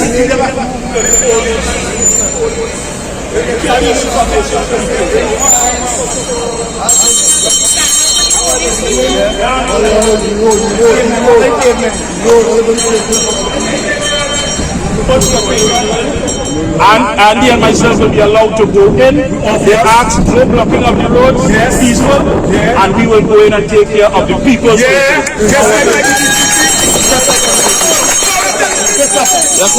I know it's in nature of the gathering here today, and you know what you all want to address by gathering. This is the pushback and the Stakeholders United movement. We are gathering. We came from the Express House. We are now heading to the office of the Commissioner of Police. Correspondence and our concern, as I gave to you and other members of the media, which is of course dealing with the Foster Cummings issue. We have also written to the Freedom of Information Act, or at least preparing to ask questions as whether or not Mr. Cummings and Mr. Jerome Chambers ever worked at the Commissioner of Cooperative Office, and if so, why were they deceased? So there are a lot of things we are here for, and we're not going to be sidetracked. I want to make it clear that this is the core issue. As far as we're concerned, the Pope could anoint Dr. Rowley. We still have business to take care of, and we need to deal with that business each and every Thursday we're out here. I can tell you now and put you on notice, it's going to be a long hot summer. Until this government go, just remind me the name of the organization. Pushback Movement and the Stakeholders United Movement. All members. Yes, it is. Not political.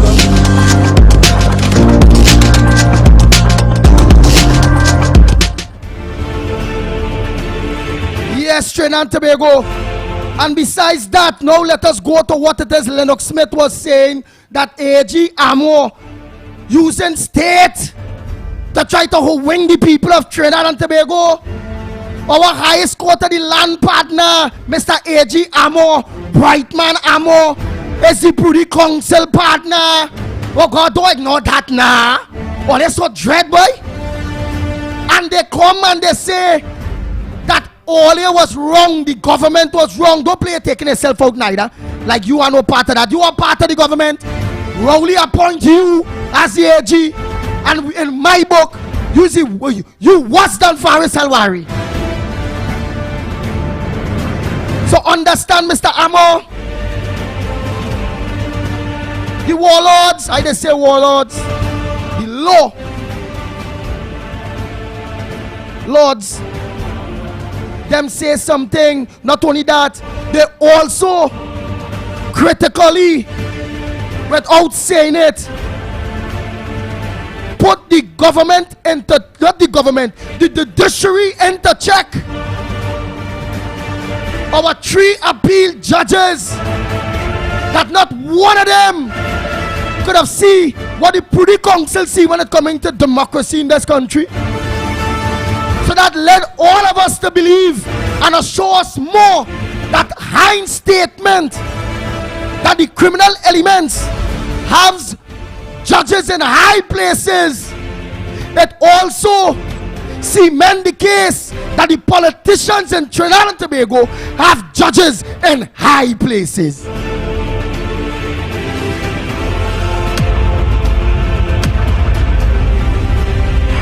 Hear why Trinidad and Tobago, hear why. Listen to Amo, our Duns AG. In the first instance, Attorney General, does this mean the ruling of the Privy Council that the local government elections need to be called as soon as possible? As I said towards the end of the statement that I just made, Joel, I have the decision under active consideration. I am consulting with learned senior counsel from whom I am taking advice. The decision was handed down, I think about... Where the hell are you in, boy? The Attorney General of Trinidad and Tobago so dunce, and he's the Attorney General, that he consulting with our next attorney? But why are we doing that? Why we don't pick people that bright that don't have to consult with nobody? Because them as big as attorneys in which they're going to consult. I can understand that at all.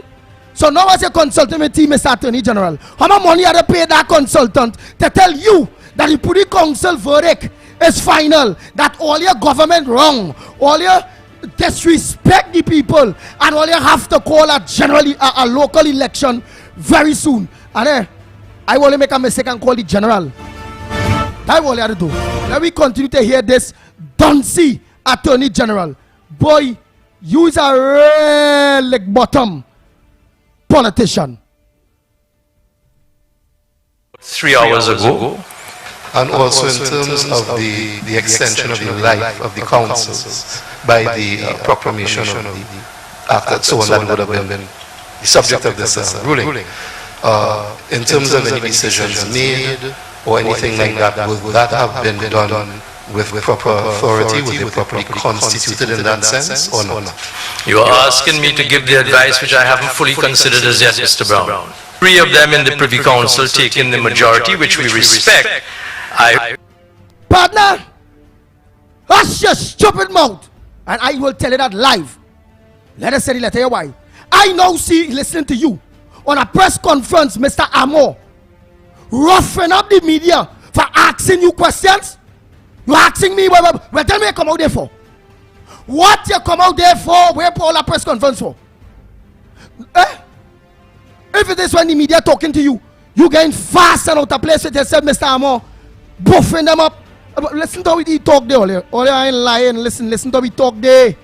Ole go, yeah, Mr. Amo. So that's why I would tell him publicly too, because he do it in the media. My child don't see it. I follow him. What monkey see, monkey to do. I go build a case of that in court. Because whether I do good, whether I do bad, the way how the system is running in this country here earlier, we in trouble. Whether you do good, you do bad. Hey, boy, if a politician want to jail you, it's possible. If a judge want to sink you, it's possible. And that deliberation from the Privy Council, based on the cancellation of local government, which the government of Trinidad and Tobago is wrong, where 3 judges in our appeal court did not even see through the eyes of that verdict, boy. Something wrong. Mr. Hines was correct, but he failed to add in the politicians also have friends in the judiciary that will make themselves look so stupid as a judge. Because how you gonna feel as a judge, boy, that the Privy Council technically tell you you make a bad decision, you're wrong, you're stupid, you can't do that? How you feel with all your exams, with all your Queen's Councilorships, all your silk? That why, boy, silk can mean nothing to me now, you know. And QC and all them kind of big time kind of lawyer names, you know. I telling all you, that was an insult on their studies, their career in the legal fraternity, Jed. That is an indictment on them 3 appeal court judges of Trinidad and Tobago. That was handed down there, Jed. And what hurtful is, none out of the 3 see it fit or see through the eyes of the verdict of the Privy Council based on the cancellation of our local government, boy. Something smells stink. And what it smells is exactly what Fitzgerald Hines said.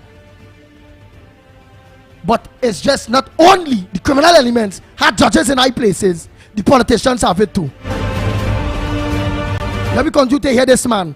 This Amo, watch. What are you going to be from the media? Watch. Listen to him. I think about 3 hours ago. And also in terms of the extension of the life of the councils by the proclamation of the act and so on, that would have been the subject of this ruling. In terms of any decisions made or anything like that, would that have been done with proper authority? Would they properly constituted in that sense or not? You are asking me to give the advice which I haven't fully considered as yet, Mr. Brown. 3 of them in the Privy Council taking the majority, which we respect. I hope that you would appreciate that it would be irresponsible of me to rush to advice or conclusions without... But it was irresponsible of you, between me and you, Mr. Attorney General, to call a press conference. And then when you're getting the hard questions, you're not prepared for the press conference in which you call, and you're supposed to be Attorney General, or Silk, or Queen Council, or use a dummy Attorney General, boy. Lennox Smith is a better lawyer than you, boy. The Bush lawyer, Lennox Smith, better than you by far.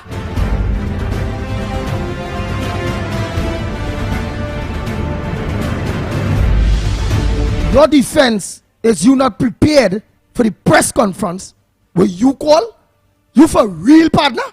Let me continue here this stupid Attorney General. Giving careful consideration to all that needs to be considered on this judgment. If the Privy Council is the final court, why then are you returning to the decisions of the Court of Appeal? Isn't it that those decisions are no longer relevant given what the Privy Council has decided? Thank you, Ms. Tate. Very good, Ms. Tate. Very good question.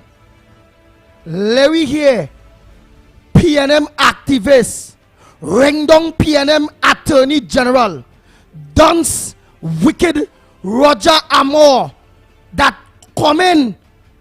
Let me see if we're going to admit that if it's the highest court. Let me hear what we're going to see. Let me hear. That man is a wicked man, boy. The decisions of the Court of Appeal are not irrelevant.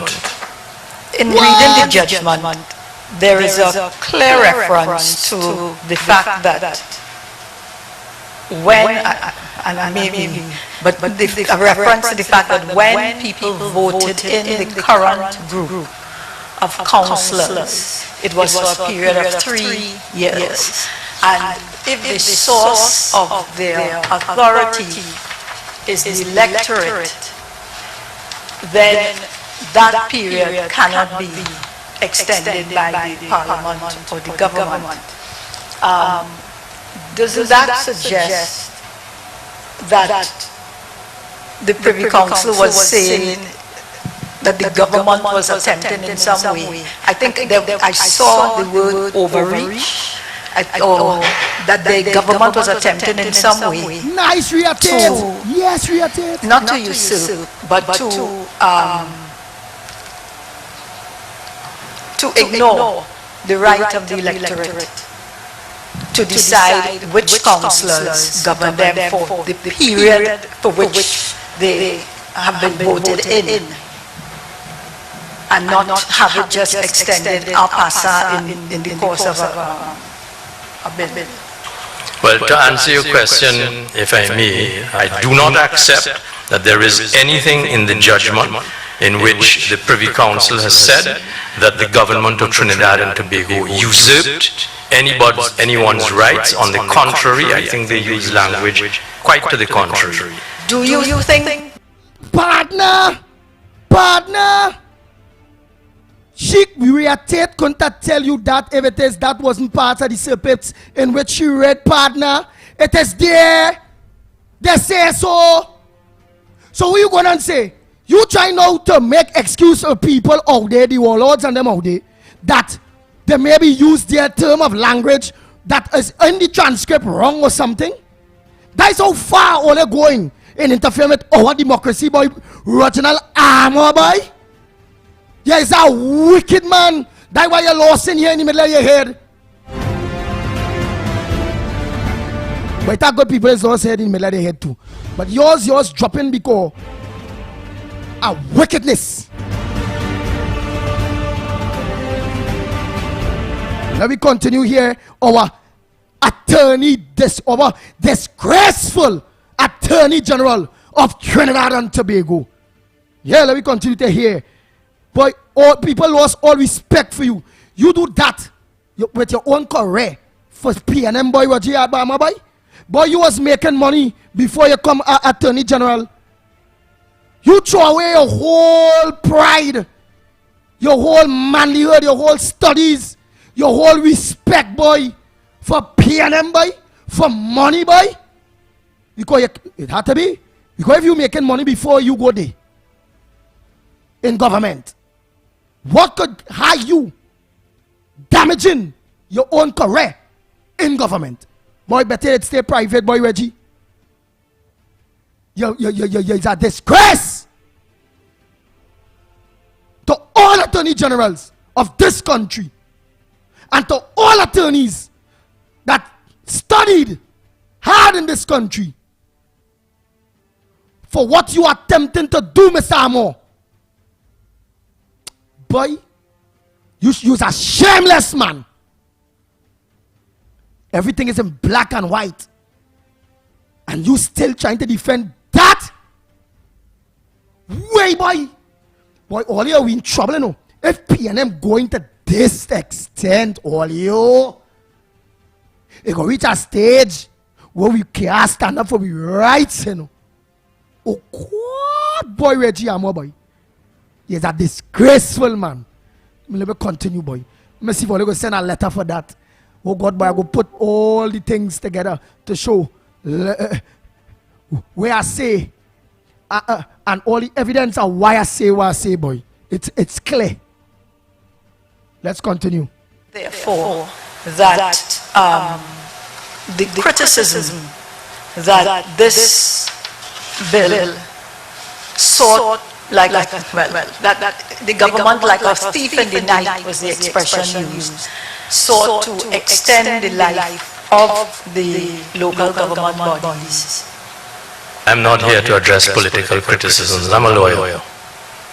But why then did the government not refer in the discussion of the legislation in Parliament to the fact that the effect of the legislation would be to extend the life of the local government? May I read from page 18 of the judgment, and I'm reading, I will emphasize, from the minority judgment of the Privy Council. Bodies, do this. Oh God, Mr. Armour, boy, you going and read what the minority judges say, boy, partner, yeah, boy? Boy, just imagine that insult. Boy, you so disgraceful, boy. When at the end of the day, when there's a panel of 5 Judgment is judgment, Chad. Yeah, the man wicked is sanitizing. He's trying to sanitize and has done a poor job of it. He can't even do that. You read it from the minority. What credence that has? Read from the majority. And the majority said in no uncertain terms that the government usurped the authority of the electorate by extending unilaterally, in other words, abusing the parliament and abusing the slim majority that they have, only 22 seats as opposed to 19, and getting on as though they got a landslide and a mandate of unprecedented proportion. I mean, what more despicable travesty of our democracy concentrated in the hands of a bunch of opportunistic political parasites. Aye. Let me continue here, Mr. Almo. Shameless Almo. That is the name for this man, boy. That man mash up his whole life, his career, the respect that people had for him. If they had any left, all has now dissipated and disappeared. That man go on, boy. You know what that man telling law students there?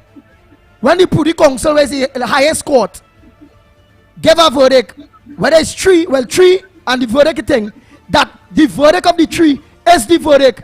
He telling them to go back and look at the two who ain't really say agree with them with the three.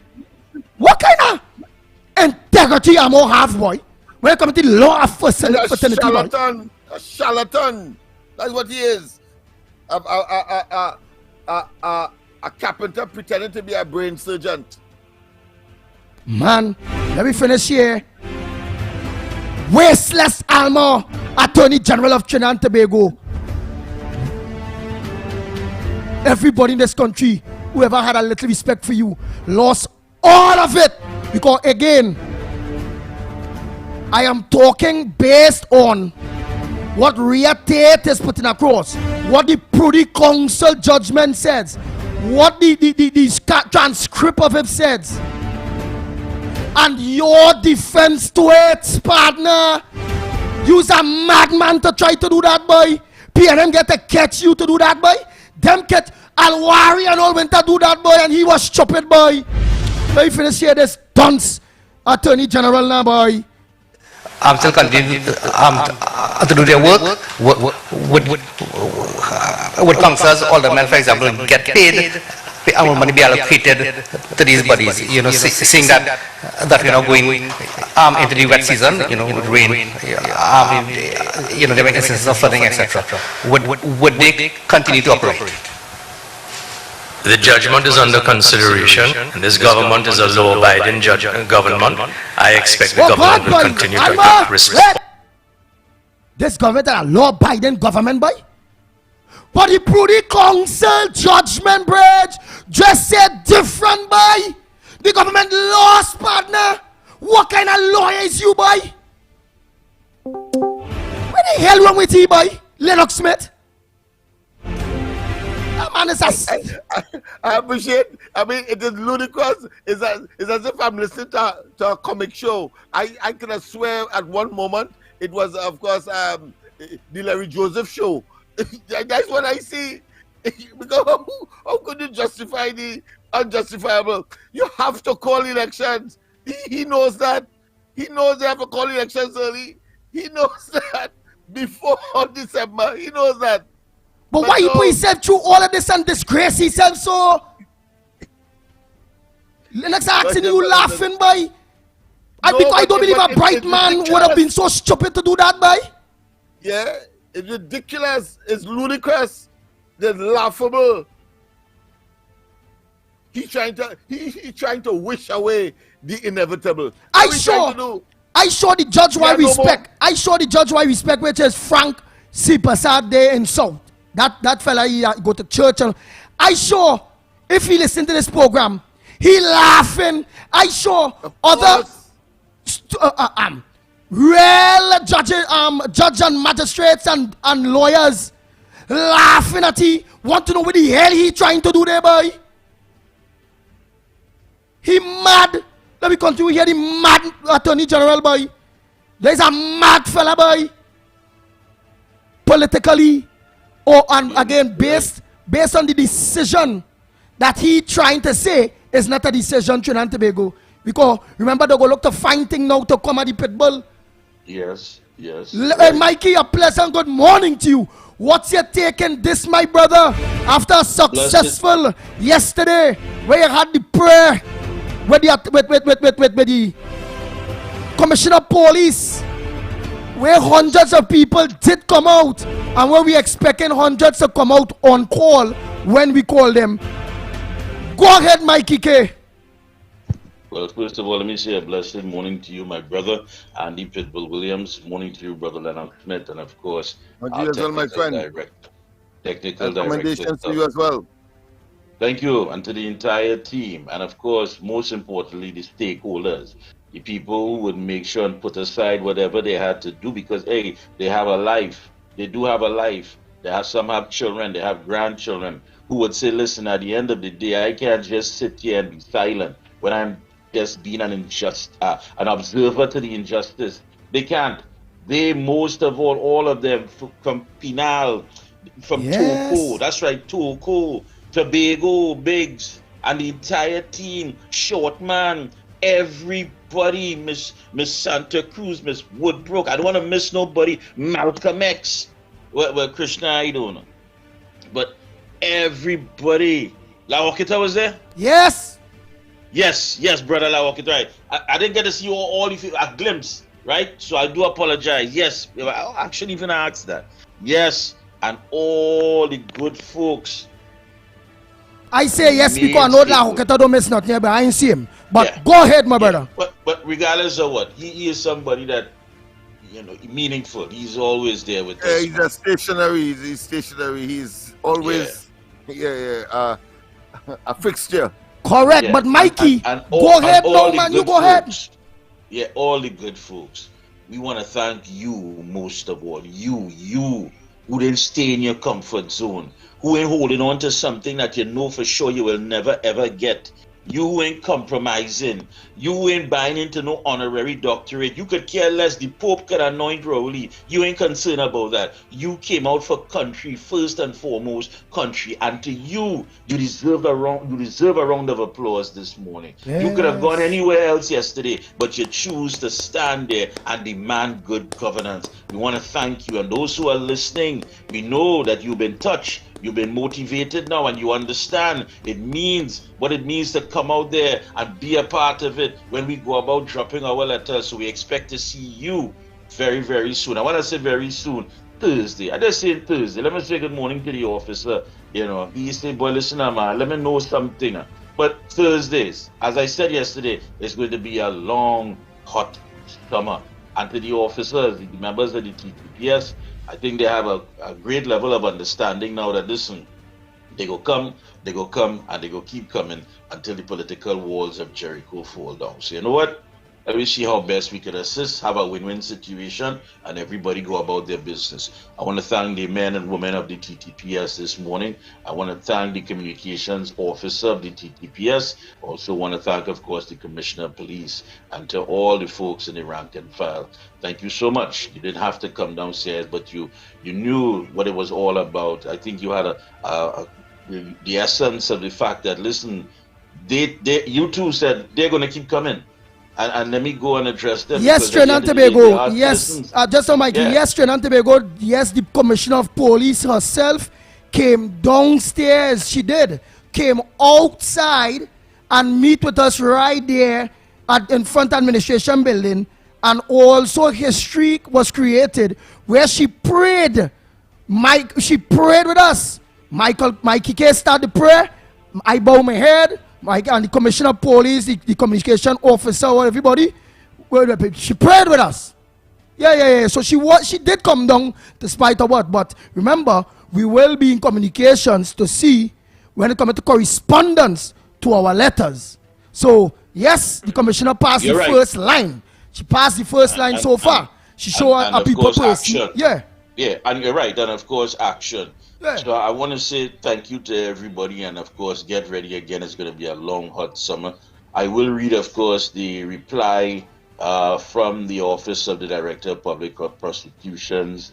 Let me read it for you here now for all the good folks, because we are family and we want transparency on everything. It's addressed to Mr. Lennox Smith, Andy Williams, Michael Kerr, care of the concerned citizens, and the address, of course. Your letter to me dated the 20th of March 2023.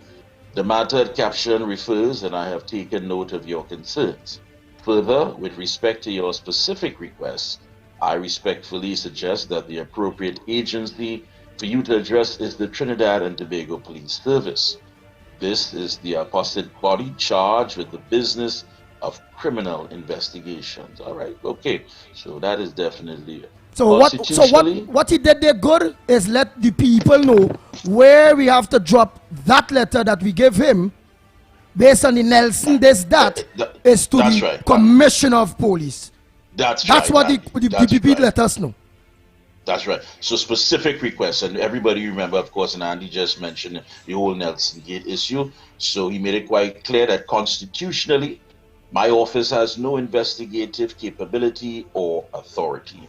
Many thanks. Yours sincerely, Roger K. Gaspard, SC, Director of Public Prosecution. So again, the TTPS is the appropriate body charged with the business of criminal investigations. So we know now, with our concerns, with our information, we know exactly where we need to go. And so understand.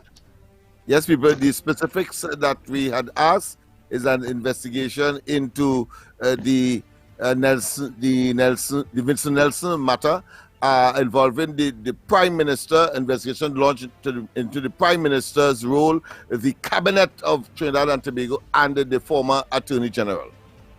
That's right. That's right. So we will be visiting back Ms. Erna very, very soon. Of course. And there are about 3 or 4 other locations. So we, of course, will let the good folks know on Monday. Please hold me to that, because I just want to make sure we communicate, and as well as Mr. Robert Amar. So on Monday, we will have that. I find it, gentlemen, you were talking about something about the Attorney General. Yeah, Attorney General. And Andy was saying, imagine this man. It's quite amazing that people, well-known people that you, of course, the perception is that they would know better. Perhaps they're academically inclined. They have a sense of consciousness. Real people will just allow their reputation, their good name to be soiled and tarnished just by compromising and being involved in alleged wrongdoing and giving the perception that they are part and parcel of this criminality. I don't understand how you would just allow yourself, because when you meet them before all of this, yes, I hold the highest distinctions. Yes, I know him, I'm going to reserve my comment. I know him, but I did play a round of 18-hole round with him. Yeah, but I'm not going to say anything. And always so bipartisan and what have you. And of course, they'll always tell you, once you're called to serve, you got to serve. All right. But what does that service mean to you? How do they define that? These are the same people who will come and look down on us and be so judgmental, and they go tell you the boy ran, the boy run, and the boy, according to my colleague, my brother Andy Williams, all of that. And then they allow this good name, this image that they would have built, even generational, and just go and be a part of something, looking at it from all angles, that's something wrong. It could never be right. What Rowdy have here with these bunch of taxing, lying, thieving people could never be morally right. Because they like to tell you it's all about moral and spiritual values. What happens, boy? How did they just throw away the good name and everything just to be a part of this madness? Oh my God. You would have never expect him, Mikey K. You would have never expect him, Mr. Amor, to try to defend something that is clear. Which is the verdict of the Privy Council, which whether two was against, the verdict is the government was wrong. I'm going to look at what the two losers. And according to Ravi Maharaj, the pronouncement made by Reginald Amor after the PNM were defeated in the Privy Council is one of the most dangerous statements ever uttered by an Attorney General who isn't part of a dictatorial regime. Any attempt by an Attorney General to handpick certain comments from a minority ruling of a judgment or a ruling that has been reversed in an appeal simply on the merits that it fits with their own personal narrative rather than abide by the substantive ruling of the majority members of the panel is not only unethical and corrupt, but it only indicates that Mr. Amor is determined to make up his own interpretation of the law even when it conflicts with a court ruling. You understand how dangerous that is? That you would try to add your own personal logic to that of the ruling of a panel, when in fact your basic fundamental training would always be to abide by the ruling of the courts. We don't do things, I mean, come on, Amor. Come on, there's life after politics, man. You just gonna go back to the country club and knock glass and walk on the greens and just feel, no, you can't do that. You can't be a part of something wrong and conveniently jump out of it. A man, let me take a man from Sealers, we call it like to look at Sealers over. He can't go and shoot a man today and then tell the courts, hey, I shot him yesterday, but I pick up the Bible today and I go back to this sort of ethical and spiritual. No. You can't do that, Amor. You can't compromise and then come back and believe that you are part of a democratic system that you are supposed to uphold in your basic fundamental training as an attorney. Gentlemen, something is wrong here. No? Oh, my gosh. For one moment, I thought it was a Larry Joseph show I was watching, to see the level of travesty and illogic and compromise. I mean, it is discombobulating, frankly. It is just confusing. Well, let's finish here, Mr. Attorney General, Andy, Mr. Reginald Amor. Boy, you give away your whole career. Well, it would be a matter of divine wisdom on my part if I could comment on the effect of the legislation would extend the life of the local government.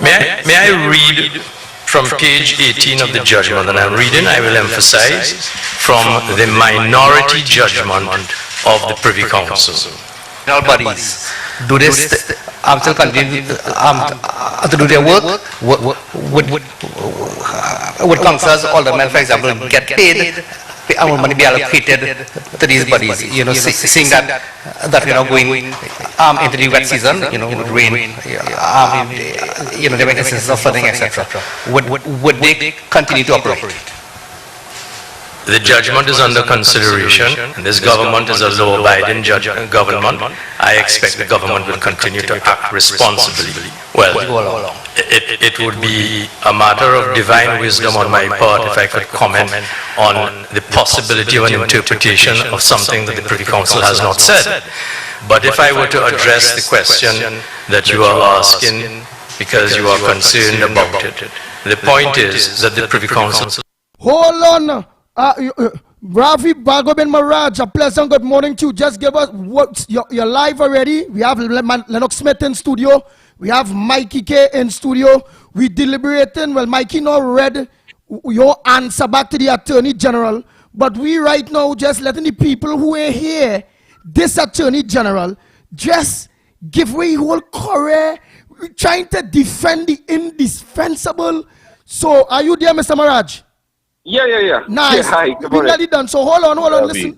Yes, listen. Has not given an order telling the government what to do. I would expect that has been the case because the Privy Council is a body of responsible judges, and they understand from the judgment that I have read that this was simply a question of interpreting the legislation and not about ordering the government how to run the country. And how soon you think you would have advice for cabinet right on the way forward? I'm working on it as hard as I can. It's one of the reasons why I have to leave here shortly. Attorney General, as you seek to advise the Cabinet, including possibility of any further legislation to deal with anything arising out of the judgment by the Privy Council? Well, what I'd say to that, Mr. Brown, without preempting myself, is no possibilities have been ruled out. Good day, AG Paula Linda from the Newsday here. I have two questions. Based on the Privy Council's judgment, does the government believe it's necessary to amend the Constitution to fix dates for local government elections? Can you repeat that? I lost you there. Based on, sorry. The judgment. Yes. Will you be amending the Constitution to fix dates for local government elections, and will you seek the support of the opposition to pass such an amendment quickly? And the second question is... Can I answer that first? Sure. I'm not able to answer that question because this judgment was handed down a few hours ago. I have everything under consideration and I will be giving my advice in due course. Thank you. My second question is, do you still stand by the decision to issue the proclamation to extend the life of councillors rather than the previous decision of amending the legislation as was done under previous administration? Not only do I not understand the question from the background of a previous administration, but what I would say is this: nothing in the judgment criticizes the proclamation that was issued to bring the legislation into effect. I decline to engage in speculation on something that the court has not ruled. I think it would be imprudent and impotent and impotent and impotent and impertinent of me to engage in that kind of speculation. So is there, for example, now, sort of period of limbo? The only term of limbo that was used incidentally in this judgment is at page 18 of the judgment, the minority who said, if councillors were to mean only those to be elected at the next election, there would be no statutory provision in the Act at all specifying the term of incumbent councillors. That is a strange vacuum which construction should, if possible, avoid. It's the minority judges of the Privy Council who referred to the concept of vacuum and limbo, and I'm not going to engage that any further. That man going to the minority judges at the end of a deliberation. Mikey Lennox, we have Ravi Balgobin Maraj. Hey, Ravi, how are you going, sir? Basically, the Attorney General, according to your release, was handpicking certain comments from a minority ruling of a judgment. I mean, it makes you wonder. Go right ahead. Well, no, I mean, in addition to picking the minority judgment, the man gone back to the Privy Council ruling and said, look, this is the ruling that we want to abide by because this is the ruling that was in our favor, right? So we got to ignore the majority ruling of the Privy Council. We got to take all the judges. We got to take, it had 3 judges in the Court of Appeal, it had 5 on the Privy Council. We get to add up all 5. We get to get 8. And we get to say 5 of them, 5 out of the 8 ruled in our favor. 3 on the Privy Council who ruled as the minority, the real minority report. And therefore, they don't have any say in this judgment. We got to take the 5 other ones who ruled on our behalf. Even though it was a 3-2 cocktail they get to the Privy Council, right? They got to say, no, we got to only listen to the 2 that, in addition to the 3 in Court of Appeal, and that's the ruling we got to make for ourselves. To hell with Privy Council, to hell with and is the chair of the Privy Council, the vice chair of the Privy Council. They came specifically yesterday on camera to deliver that ruling. The ruling was supposed to be handed out the day before. Usually when the Privy Council hands out the ruling, they just upload the file to their site, and you get the ruling that way. And they send it out to the lawyers and such. They said, no, we want to do this, we want to come and verbally express the opinion of the majority of the council in this ruling so that everybody will know that Amor and EPNM lost another case, right? They cannot win a case in any of these constitutional motions, in any of these judicial reviews. Because, like I said in a previous statement, this is the most illegal government in the history of Trinidad and Tobago. No government has lost more landmark rulings and constitutional rulings in the court than this government. They have not won a case. And this is one that went all the way up to the Privy Council. Privy Council, in the majority ruling, in the final line of the majority ruling, states that the Court of Appeal was wrong wholeheartedly in allowing the local government bodies to continue past the expiry date, right? And therefore, the local government bodies, the councillors and the aldermen, their term would have expired on December 2nd. The only thing the government can do now is to call an election. They have no choice in the matter. They're talking about order. We get in the order, right? The Privy Council will issue an order. But in the meanwhile, the government could simply call an election and deal with the whole thing now. Instead, they want to grandstand and pretend they win because 5 out of 8 judges agree with them. Not saying that 3 of those 3 judges are irrelevant now that the Privy Council rule on the matter. While you are here, Mr. Balgobin, I want to play the judgment from the Privy Council, the video one, so in case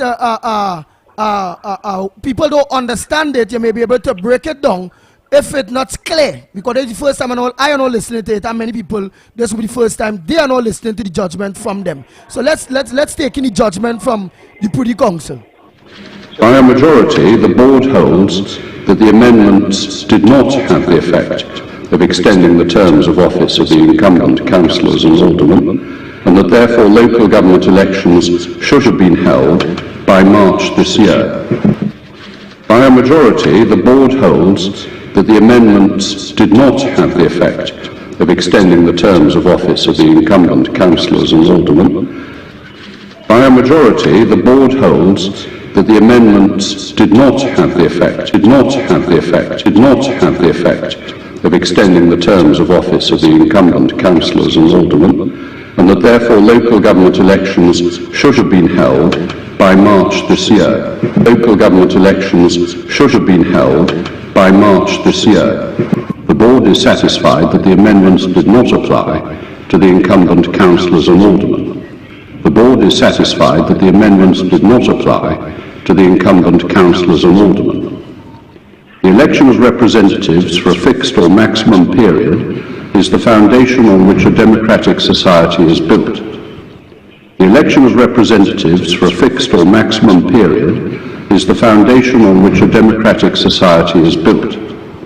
It is inimical to a representative democracy that the representatives are chosen by anyone other than the electorate.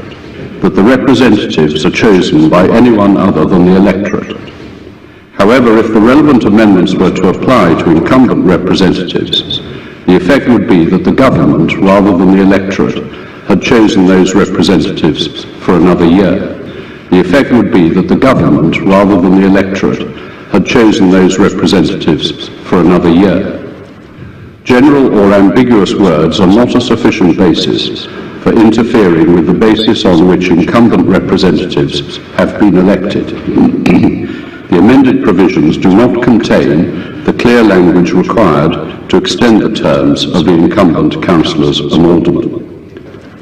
General or ambiguous words are not a sufficient basis for interfering with the basis on which incumbent representatives have been elected. The amended provisions do not contain the clear language required to extend the terms of the incumbent councillors and aldermen. For these reasons, which are more fully set out in the judgment handed down today, the board allows the appeal. For these reasons, which are more fully set out in the judgment handed down today, the board. Right, the board allowed the appeals. Oh boy, Lennox Smith, you're good, you're good. Go ahead, Mr. Balgobin. Maraj. Yeah, well, you hear it right there. I mean, that is the only thing that matters in this entire case, is the ruling of the majority of the court. We get a 3-2 ruling. Nice cocktail for the PNM, and they can't take it, right? But the man said it very clear. They had no authority to extend the term past December 3rd. They had a responsibility to call an election by March 3rd, right? And the Court of Appeal was completely wrong in denying our case from getting that election and having those people replaced. Now we have a situation where you have persons serving between December 3rd and yesterday, being paid by the state, given out contracts, spending money, and all of it is illegal. They had no mandate to be serving in those positions up until yesterday. They should have vacated their positions since December the 3rd. That is what the PNM has caused. So what do you think was so? But if they have them there, the government had to pay the people. But they had to call elections. No, hold on a second. No, Ravi, Lennox, Andy. Here's the tricky part. You're saying you're saying that they'll have to call an election. Basically, what the AG is saying is that nothing in that ruling justifies anything like that, because that's not what the Lord said. They didn't mention anything about then the government has to call an election. So let me break it to you down to the lowest common denominator, right? You have a case where the state would have sent the wrong man to prison, and his defense team is asking for a retrial based on the science, which is DNA. So they both agree, right? Let's do it. The prosecution say, all right, we'll let him take the DNA test, and the defense is fighting on that ground. It comes back that the DNA doesn't match and they have the wrong man. The prosecution is now saying, hey, we say, oh, let's go ahead and have it, you know. But no ruling states here that the man has to be set free. It just shows that he's the wrong man. Mikey, you break it down nice. But nobody has said that he has to be set free. They just say he's the wrong man. So there's no justification to release him. That is the kind of logic we're hearing from the government. Yeah, absolutely. They're making nonsense out of sense. They're trying to say that how the government they didn't get a thing. The Privy Council will hand down an order with the instructions. It didn't come yet, but it will come.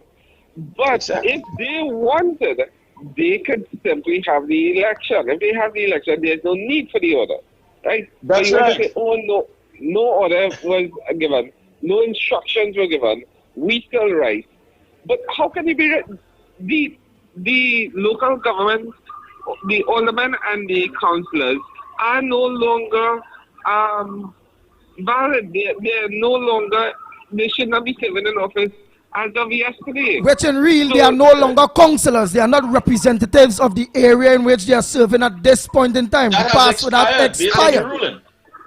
So we have a illegal Port of Spain Corporation, a legal Grandy Corporation, a legal Shogunas, a legal Point 14. It comes illegal after yesterday. That's what we're saying here, right? Well, not the corporations. You still have the corporations. The representatives, the councillors. The head of the corporation will stay in place. But all the councillors, all the aldermen, as of yesterday, they should have been terminated. They are no longer legally representative of their districts. Wow. And of their offices. And that's the ruling that we got from the council.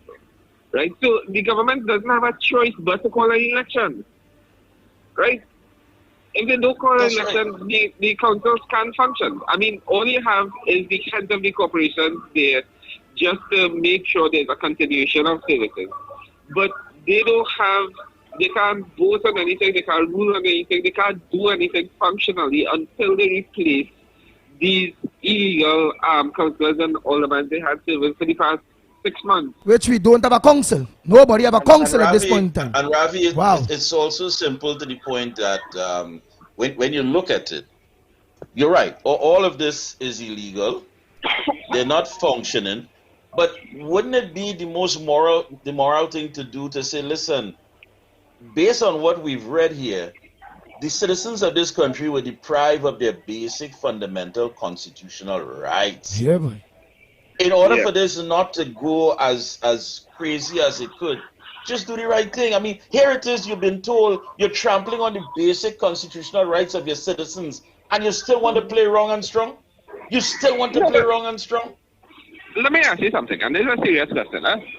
When was the last time you hear the PNM do the right thing? You can tell me that. They don't ever do the right thing. That is the reason they're losing all these cases.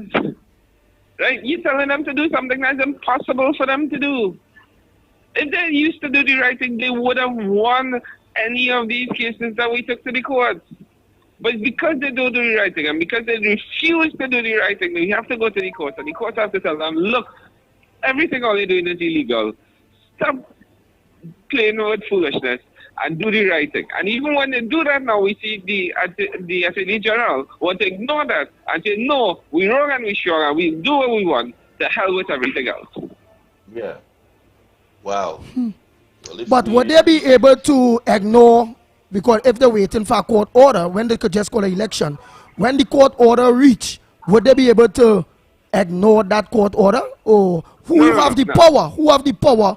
Or meaning, you know how the PNM interfering with all the independent offices. So nobody in the power to play the finding a way out again for the PNM based on that order. The day that the PNM ignores a court or a direct court order from the Privy Council, which is the final appellate court in Trinidad and Tobago, we're in a dictatorship. It has no question about it, right? Government has collapsed, the state has collapsed, we are officially in a dictatorship. Because what the government is saying is that they have no respect for any other arm or branch of government. The Privy Council represents the judiciary. There are three arms of government, right? You have the judiciary, you have the state, you have the president. These three arms function independently of each other for a reason. And if you have the judiciary telling the legislative arm, look, this needs to be done, and they ignore it, it means that they are operating unto themselves, and we are officially in a dictatorship in this country. All right. And how long you think, do you believe that they should answer that order before it come? Or do you believe that they should just do without a do and just done that? Yeah, like I said, just call the election. Like I genuinely expect that Keith Rowley will stand up in Parliament and say, look, there's going to be election day. But the thing about it, they want to grandstand, they want to pretend like as they doing it, no court are ordering them to do it. And that is why they're making all of these stupid statements. But I think sooner rather than later, we'll get an announcement that we'll have a local government election. Or a general. Or a general. We can only hope for the general. All right. Yeah. Thank you so much. Sure. Thank you so much, Ravi. Sure.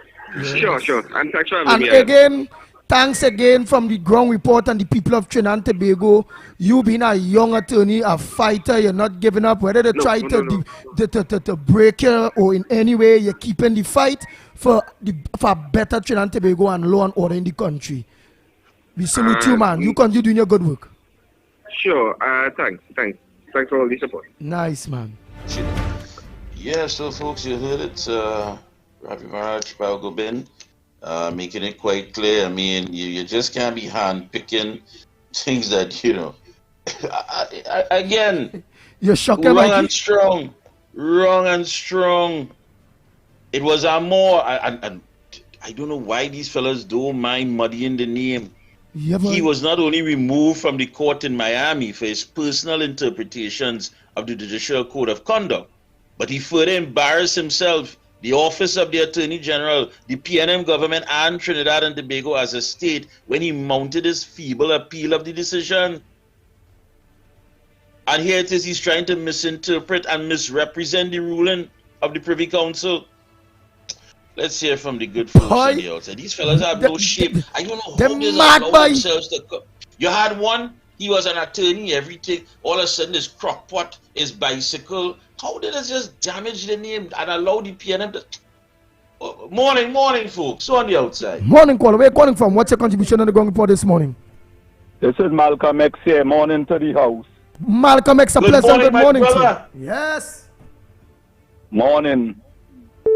Let me tell you something. Yesterday I realized it's not everybody in Trinidad stupid. It's just the Prime Minister know all who's stupid. He have still flapping with him.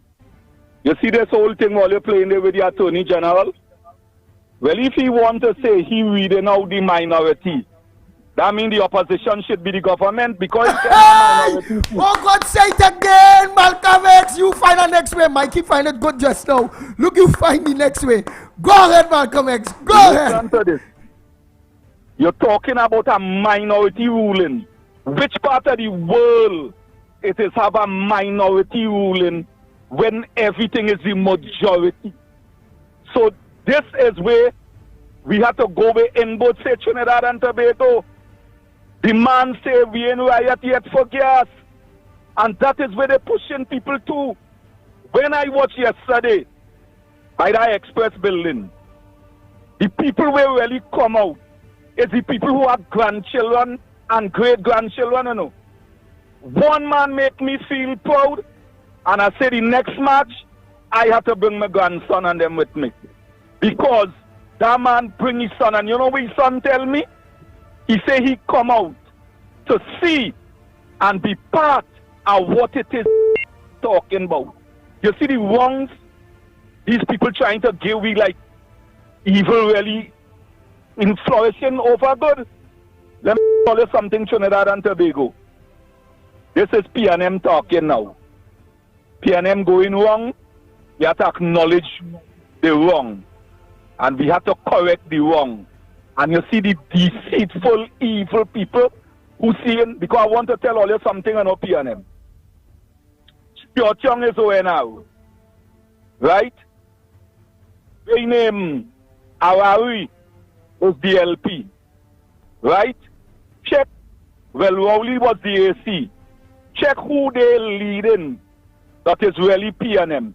And I want the ground report to let the nation know that 100 acres of land that Awari buy in, where they call this place, where Caparo, from Siram Brothers.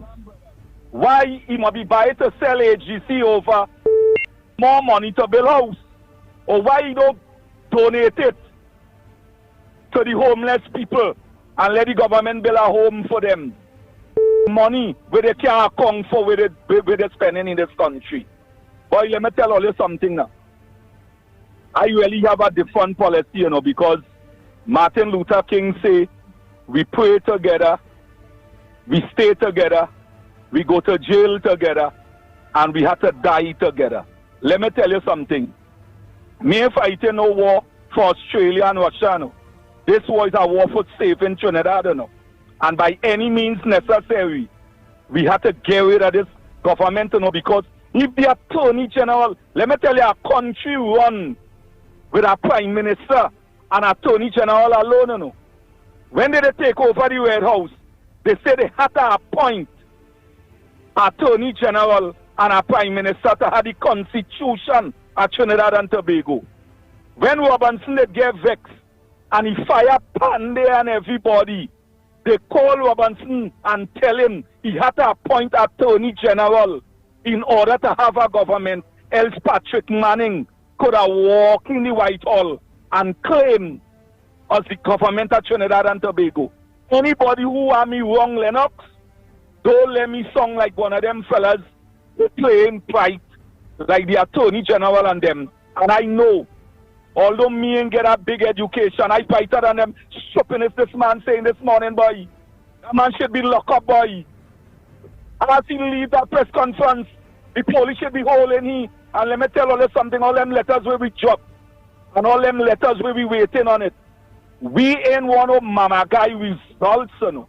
Else we have to go where Enbo tell we to go, no. Amen. Thank you very much. Oh boy, oh boy, oh boy. Next caller. Amen. Amen. Oh boy. Man himself. Morning caller. Where you calling from?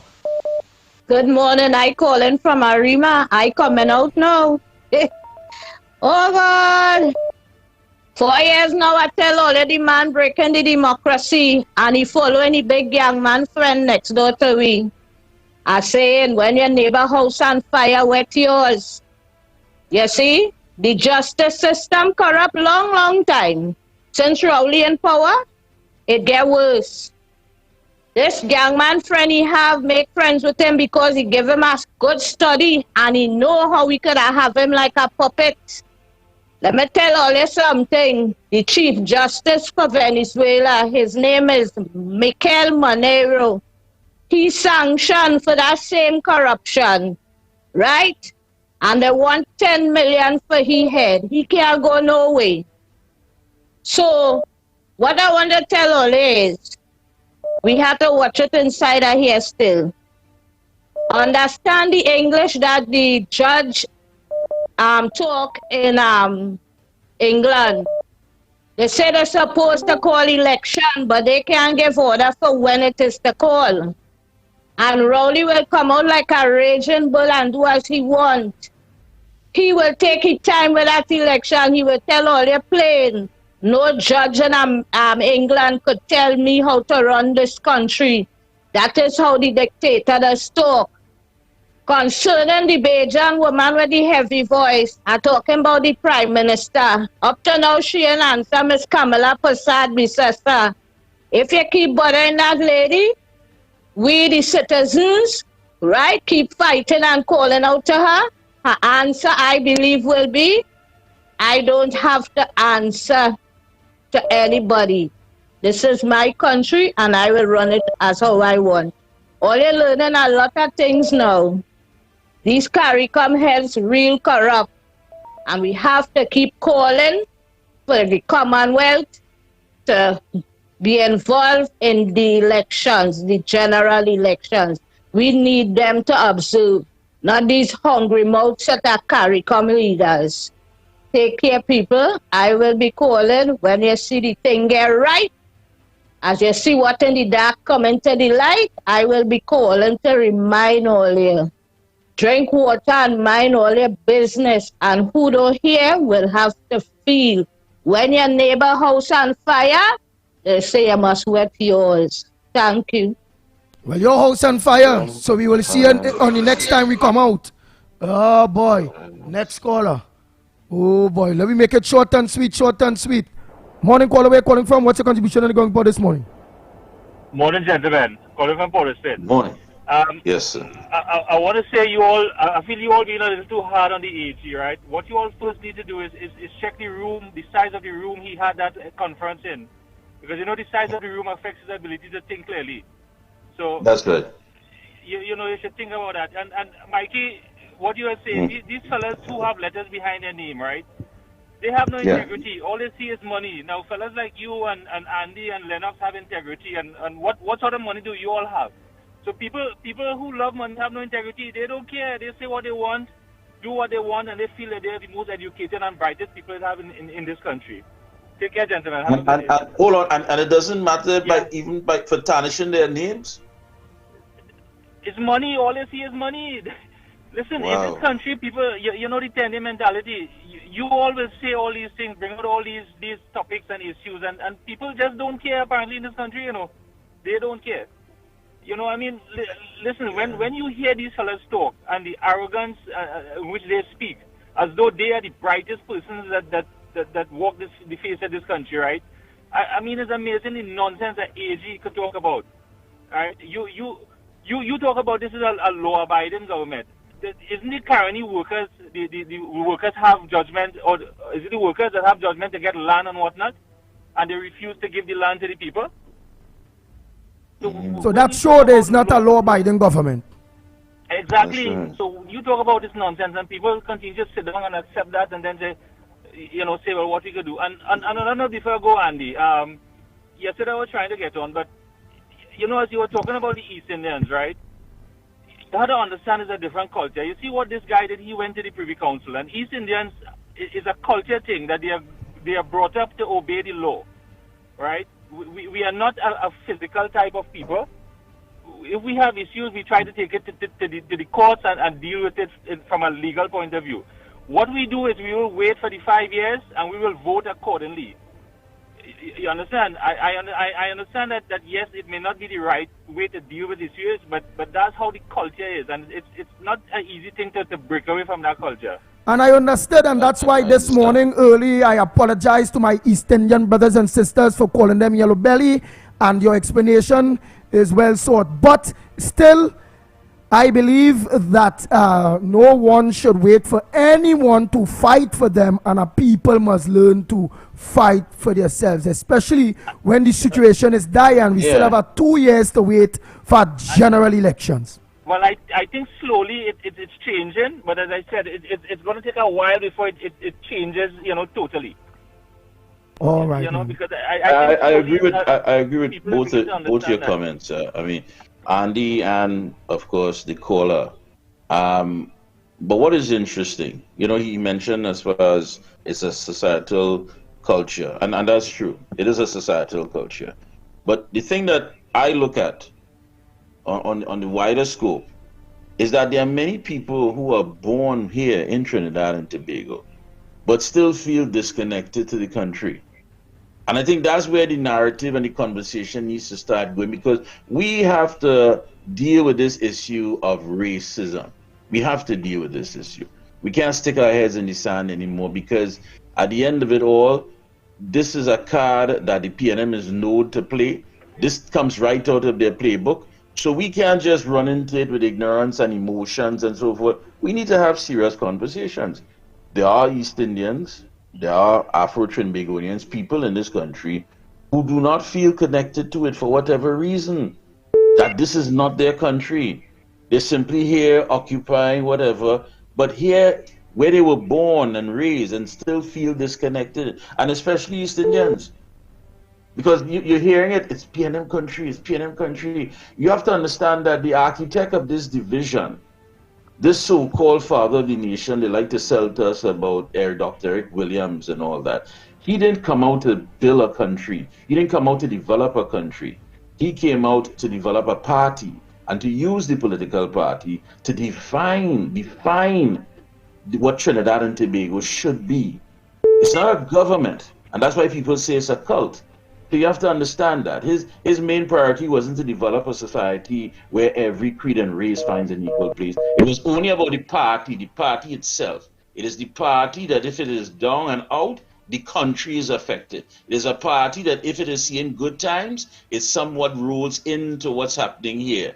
But that party can no longer define who we are as a people. We can't say that we have a multicultural society, but use a political party as a yardstick to say where each and every one of us fit into play. So mostly East Indians and as well as Afro-Trinbagonians, regardless of the fact that they are born here, they don't seem connected to their birthplace. And we need to start and it's mostly the East Indian people. Yeah, we need to start that conversation. Because we have to deal with it. We can't expect the PNM to deal with it because they benefit from it. That's why they play the race card. Anybody who has an advantage over you, anybody who has leverage over you that can manipulate you and pull out, they don't want you to become educated and see it for what it really is, that we need to be connected to our country. This is not PNM country. It belongs to all of us. And we're all entitled to have our different opinions. We're all entitled to align ourselves with whatever group. We're all entitled to be a part of something. But once all of us have that sense of understanding, we are Trinbagonians. And no one group could try to manipulate the other and intimidate the other and go violence against the other. It can't work so. We can't move forward and leave any citizens behind. What's wrong with the PNM is to stop that. This party should not be defining who we are. It is not PNM country. Do not be disconnected. Do not be afraid. Do not be ashamed. Do not feel intimidated. It is our birthplace. And here we have many guests and many people who settle here with us. It cannot be defined by a political party. Stop it. It must be defined by us. We the people of Trinidad and Tobago. We the Trinbagonians. In a nutshell. Oh boy, oh boy, oh boy. Everybody want a taste of the Gong Report. But we have to take a quick break and come back. When we come back, more right here on the Gong Report. Don't switch that dial at all. You over 800 and something people on Real Media TT this morning. Plenty of them from all over the world. Pleasant good morning to you all. Stay locked on. Continue to share the link with all our Trinbagonians outside in getting into the program of truth, whole truth, and nothing but the truth. Not Rowley truth. Rowley truth is lie. Take a break and come back.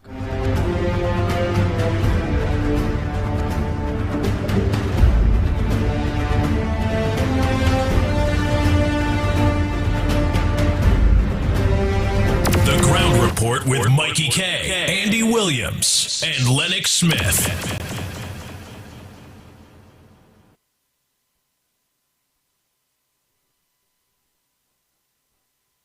My parents' generation grew up with Royal Castle.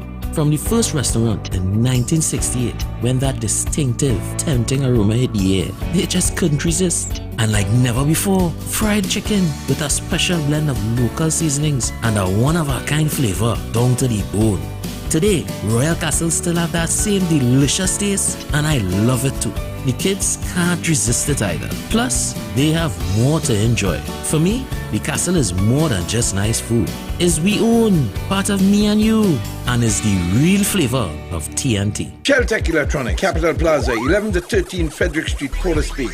So you're looking for the best prices in gaming products? Come on down and visit Sheltech Electronics, the gamer's paradise. Get the latest PlayStation, Xbox, and Switch system. Games and accessories, Apple Stream, Roblox cards, available. Daily clearance items up to 70% off. Pre-order new releases and save 15%. Come on, visit us online at sheltechelectronics.com. Cash in on the bargain. Sheltech Electronics, 11 to 13 Frederick Street, Port of Spain, 627-3757. Cash in on those bargains now.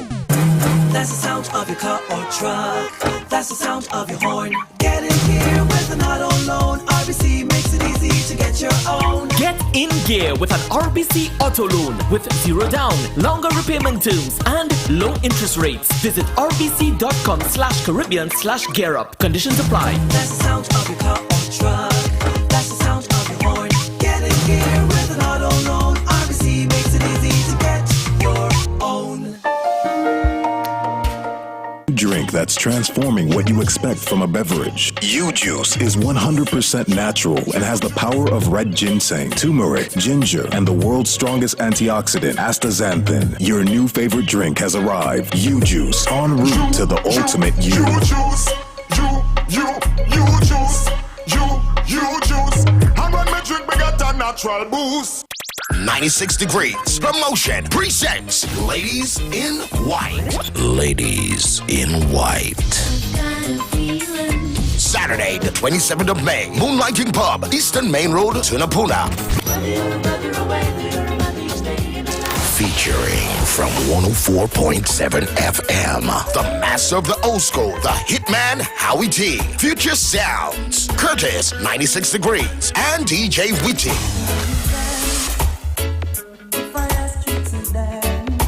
Tickets are $80. Available at Bobby's Bar, La Luna's Bar, and Moonlighting Pub. Look out for a prize for the best dressed male and female.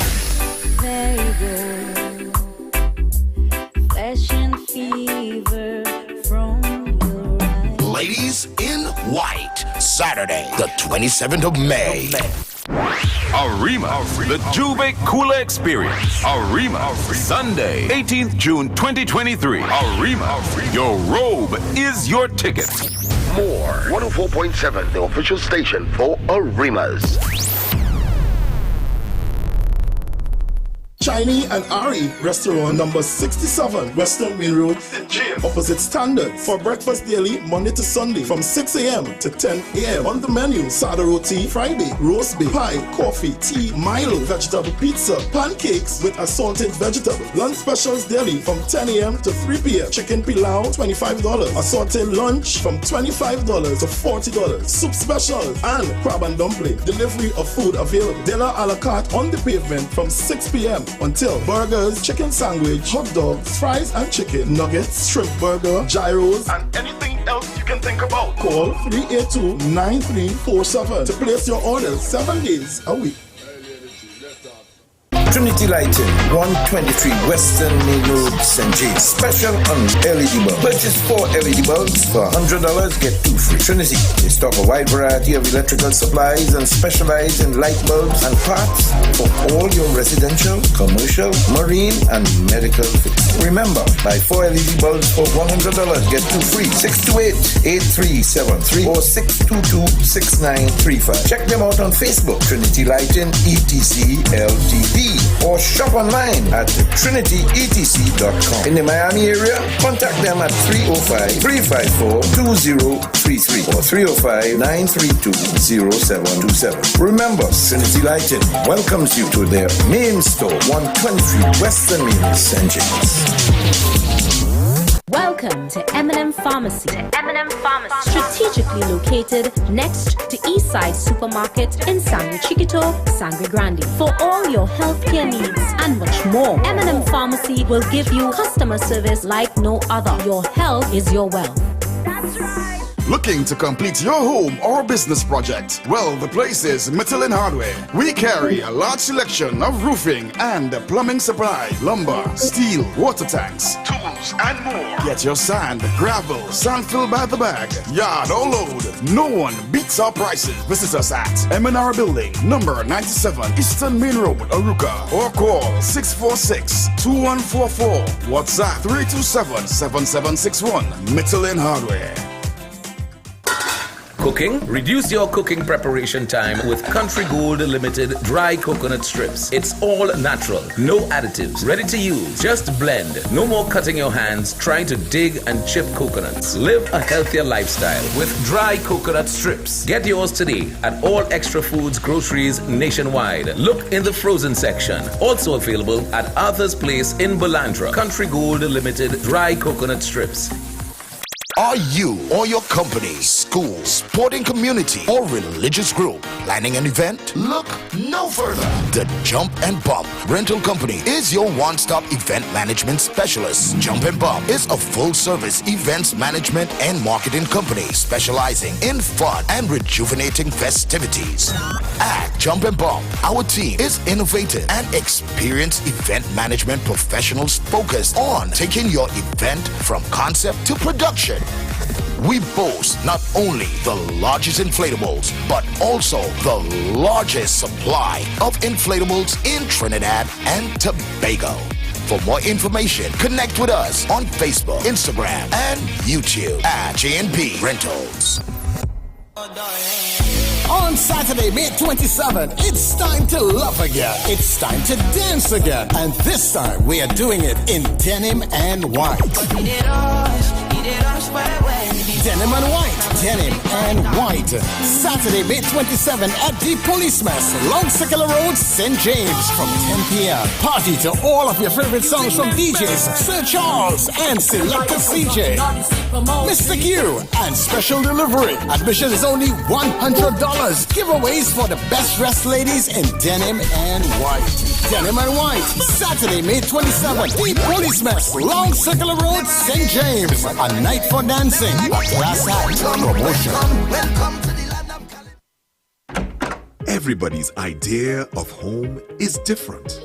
So every mortgage should be unique. Shaped around you. Flexible to move and change as you do. RBC will come to you to get you started and stay by your side to help guide you every step of the way. Visit rbc.com/Caribbean/home story and start your story today. Follow us on Instagram and Facebook at RBC Caribbean. Green Dot continues to deliver internet connectivity to a wide range of communities in Trinidad. With our combination fiber and wireless network, you get the service you need wherever you live. Stream your favorite shows, enjoy online tuition, stay in touch with your work team, and connect with friends and family with internet service at a price you can afford. As communities continue to grow, we continue to deliver. Call 224-GDOT or visit gd.tt today. Green Dot, improving and simplifying lives. The Ground Report with Mikey K, Andy Williams, and Lennox Smith. Disclaimer. More FM Limited, its owners and associates, accepts no responsibility for statements made by the talk show hosts or their guests. More FM Limited does not endorse any of the information provided during this commercially booked segment as the truth. That you have to judge for yourself. We, however, reserve the right to question statements made. But in this time of misinformation, government-controlled media, and corruption, It is sometimes hard to get the truth, but we must try. It is not our intention to discriminate or annoy anyone. We believe it is our constitutional right to free speech, to voice our opinion, and our duty to the population and country to expose the truth. More FM Limited takes no responsibility for the opinions of others. 6 a.m. to 9 a.m. Join Andy Williams, Michael Kerr, and Lennox Smith, the Ground Report team on M1047, as they rip apart the lies, half-truth, and misinformation that the mainstream media never discuss. The Ground Report. Hard-hitting, informative, undiluted, uncompromising, and unfiltered. Monday to Friday on M104.7 FM. Get the raw facts before making any life-changing decisions. Only on The Ground Report.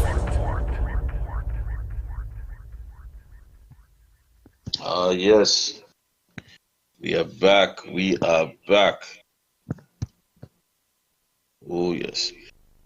Yeah, I kind of wonder what that press conference was even about yesterday. Was it even necessary?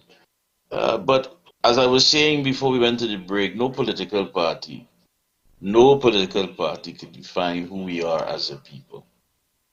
And that's why the referendum is so important. That's why you have to sign. You have to. That needs to be part and parcel of any amendment to our Constitution. We, the people, need to be included now directly. Not in any sort of verbal acrobatic way. No, directly, we, the people. That's what it's all about. We, the people. So, again, the question has to be asked, why do people feel so disconnected? Why do they feel as though they're not a part of the place that they were born, their own, their own home, where they were raised? Because this isn't something that just happened overnight. This would have evolved over a period of time. And now we are at the mercy of those who've been an expert at being very manipulative and controlling and intimidating by using this very said race card.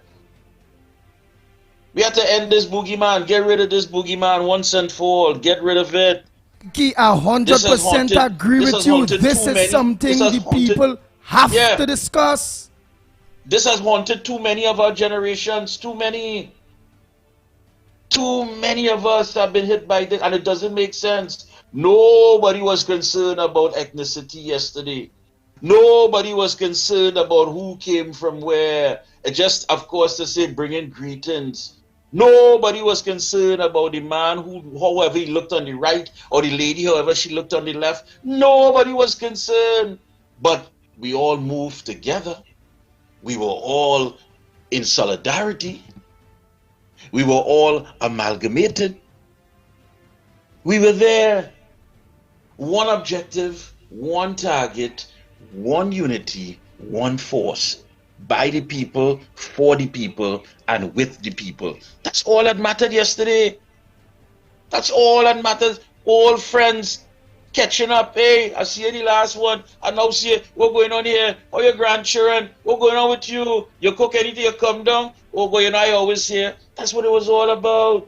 Nobody was concerned about those trivial things that they used to divide us in order for them to get our votes. Nobody was concerned about that yesterday. Why? Because it was about people who understand their love for country, and that is how they want to be governed. They don't want to be governed because of the fact of their religious belief or their ethnicity or where they come from or their standings in society, whether they're academically inclined. They did not want to be defined by that. They were defined by the fact that I love my country and I need to restore good governance. I'm not waiting on Tom. I'm not waiting on Harry. I'm waiting for no signal. I just need to get the word and come out. And that is what you saw yesterday.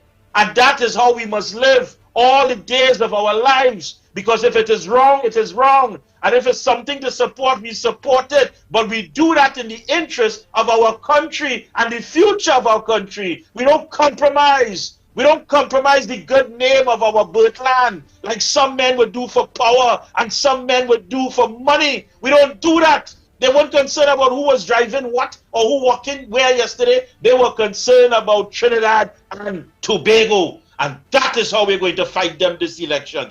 That is how we're going to go forward. As we see the race card, we circumvent that and say, that don't define me. Come again, banana and monkey and all of that and Hutu black. That does not define me. Because when I walk with my brothers and my sisters, and that's all that matters.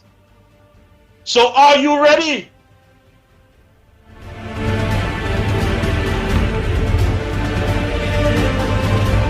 The Ground Report with Mikey K, Andy Williams, and Lennox Smith. And I have to listen to that foolishness. And I have to listen to that foolishness. The people of Trinidad and Tobago are stupid. The people of Trinidad and Tobago are stupid. You must develop a sense of self-reliance. You must develop a sense of confidence. And you must know and remember that parliamentarians are your servants and that you are the lords of the land. And so I ask you to put your hand on your heart, every one of you, and shout after me, I am the government. I am the government. Louder, I am the government. We are the government. I am the government. You are the government. Oh boy, oh boy, oh boy, oh boy, oh boy, oh boy. The lines are open.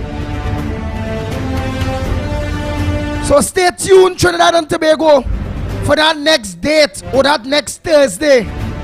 And we'll be considering a later time too. Stay tuned. Be proud of yourselves. Let's go to the lines. Morning caller, where calling from? What's your contribution on the Ground Report this morning? Morning from London, brother. Hey, Donny! A man was most present. I proud of my senior citizen yesterday, boy. Salute to them. And I'm proud of the people, Indian and African, unite yesterday as one. And yesterday was victory. My son, and I hope many more to come. Thank you. Nice, nice. And we look forward to many other people joining us. Trinidad and Tobagonians. So for today, we done that. It's about we. Morning caller. Yes, Trinidad and Tobago. Morning, Andy. Morning, Bellman. Morning, Mikey. Maruga, the Bellman. Morning, Bellman. Yeah. Mikey, from the day they postponed the local election, I always keep calling. My democracy. I keep calling. I want to vote. I want people to represent me. I'll call the radio station. I'll talk around. I'll talk to people, and I always keep calling. You know why? Mr. Manning, they postponed the local election for 7 years, you know. And I've been deprived of my constitutional rights. And them days when the PNM is only their constitutional and democratic rights when they're in opposition. You understand? So I keep calling for that. And yesterday when I heard that announcement, I know that change is on its way, Mike. I know change is on the way. That's why Mr. Manning was hiding, you know. He was hiding because he knew that the country was against him at this time. And so Rowley know that today the country is against him. And come like Tobago. Here, when he announced that day, people say people will come out. People will come out. They're waiting for that day to announce, and you will see how many hundreds of people will be following this organization here. I feel proud yesterday that I was there, and the only thing that Micah, the only thing that I think I want to make complaint to Dr. How this man is calling me the doctor. Dr. Frederick? Mike. Oh, Mikey K? The doctor, we say when we call him, we must put doctor to his name. Oh, Dr. Madman, Dr. Madman. Yeah, Madman? Yeah. Morning, Dr. Madman. I wish you the best. You see Madman? You get to see Madman? Yeah, I get to see Madman. You understand? So I want to wish him the best. Close off. I want to say the whole thing with the Attorney General. It reminds me about the Sesame Street, about Forgetful Joe. You understand? So have a good day. And we look forward, my brother, in seeing you when we call the next one to deliver our letters and let the people know how nice it is be, and you look forward for those who did not come to join us on the next occasion again, and hey, we will be victorious. So true, brother. So true. So true. Keep the bells ringing. Nice. Morning caller. Where are you calling from? You saw Krishna? Krishna, I ain't see Krishna at all. Krishna never approached me. But I know I saw Prim Chan. Prim Chan, a pleasant good morning to you. All right. Who's morning to you, and good morning to you. I just want to say thank you to all the people that came over there. It was real energy, real love and togetherness. Hundreds of people. I believe we were I know we were victorious and we accomplished our task. And to that young guy that came with his dad, I spoke with him. I want to tell that guy thank you. He could be he is a leader. He has the leadership qualities. I met Vialva. I met people from Bagatelle. What you call this place? I met Bellman also, and a lot of people who called me. We don't know their faces. They were there, so it was lots of love. So again, Andy, everybody sang with. Did you eat it? Yes, boy. Let me tell you, thanks so much for that breakfast, my brother, and I tell you and your family. That was prepared by the blessed hands of my mother, 82 years old. Wow, mommy, thanks for that sandwich, girl. Oh God, mwah. It tastes wonderful. Wonderful. Okay. Yes. So we'll be singing together again in congregation for the next match. Thank you. Nice. Thank you. Let me say morning to my brother Dave there in Dinsley, Trin City. Remind me, Andy, next week to call roll call, because a lot of our good friends want to be added to the list and what have you. So to all the good folks out there next week, please God, and don't forget, of course, coming up next. Yes, it's all about the Hitman Howie T and Antics. The Experience are ready and waiting to start Generation Gap. That's right. The Supermen of the airwaves are up next, and they have Generation Gap to Generation Gap Antics. That's right. Howie T. Generation Gap. It's gonna be something. We've got about 4 minutes again. Who's on the outside quickly? Morning caller, where you calling from? And what's your contribution to going for this morning? Good morning, Andy Pitbull Williams. Good morning, my brothers Mikey K, Lennox Smith. You guys are doing a wonderful job. This is Mr. Malabar here, man. Hey, Mr. Malabar. Cannot stop praising the ground report anywhere I go, boy. You see this program?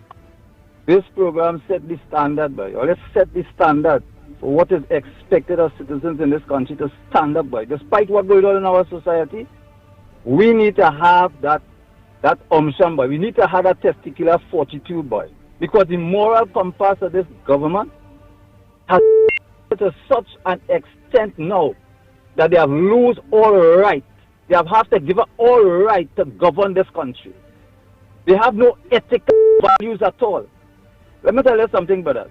In my studies, I did a module. I saw Mikey all probably do the moral and ethical values in management, right? And I study, and while in my studies, I bounced up this son they call Potter Stewart, former head of the U.S. Supreme Court of Justice.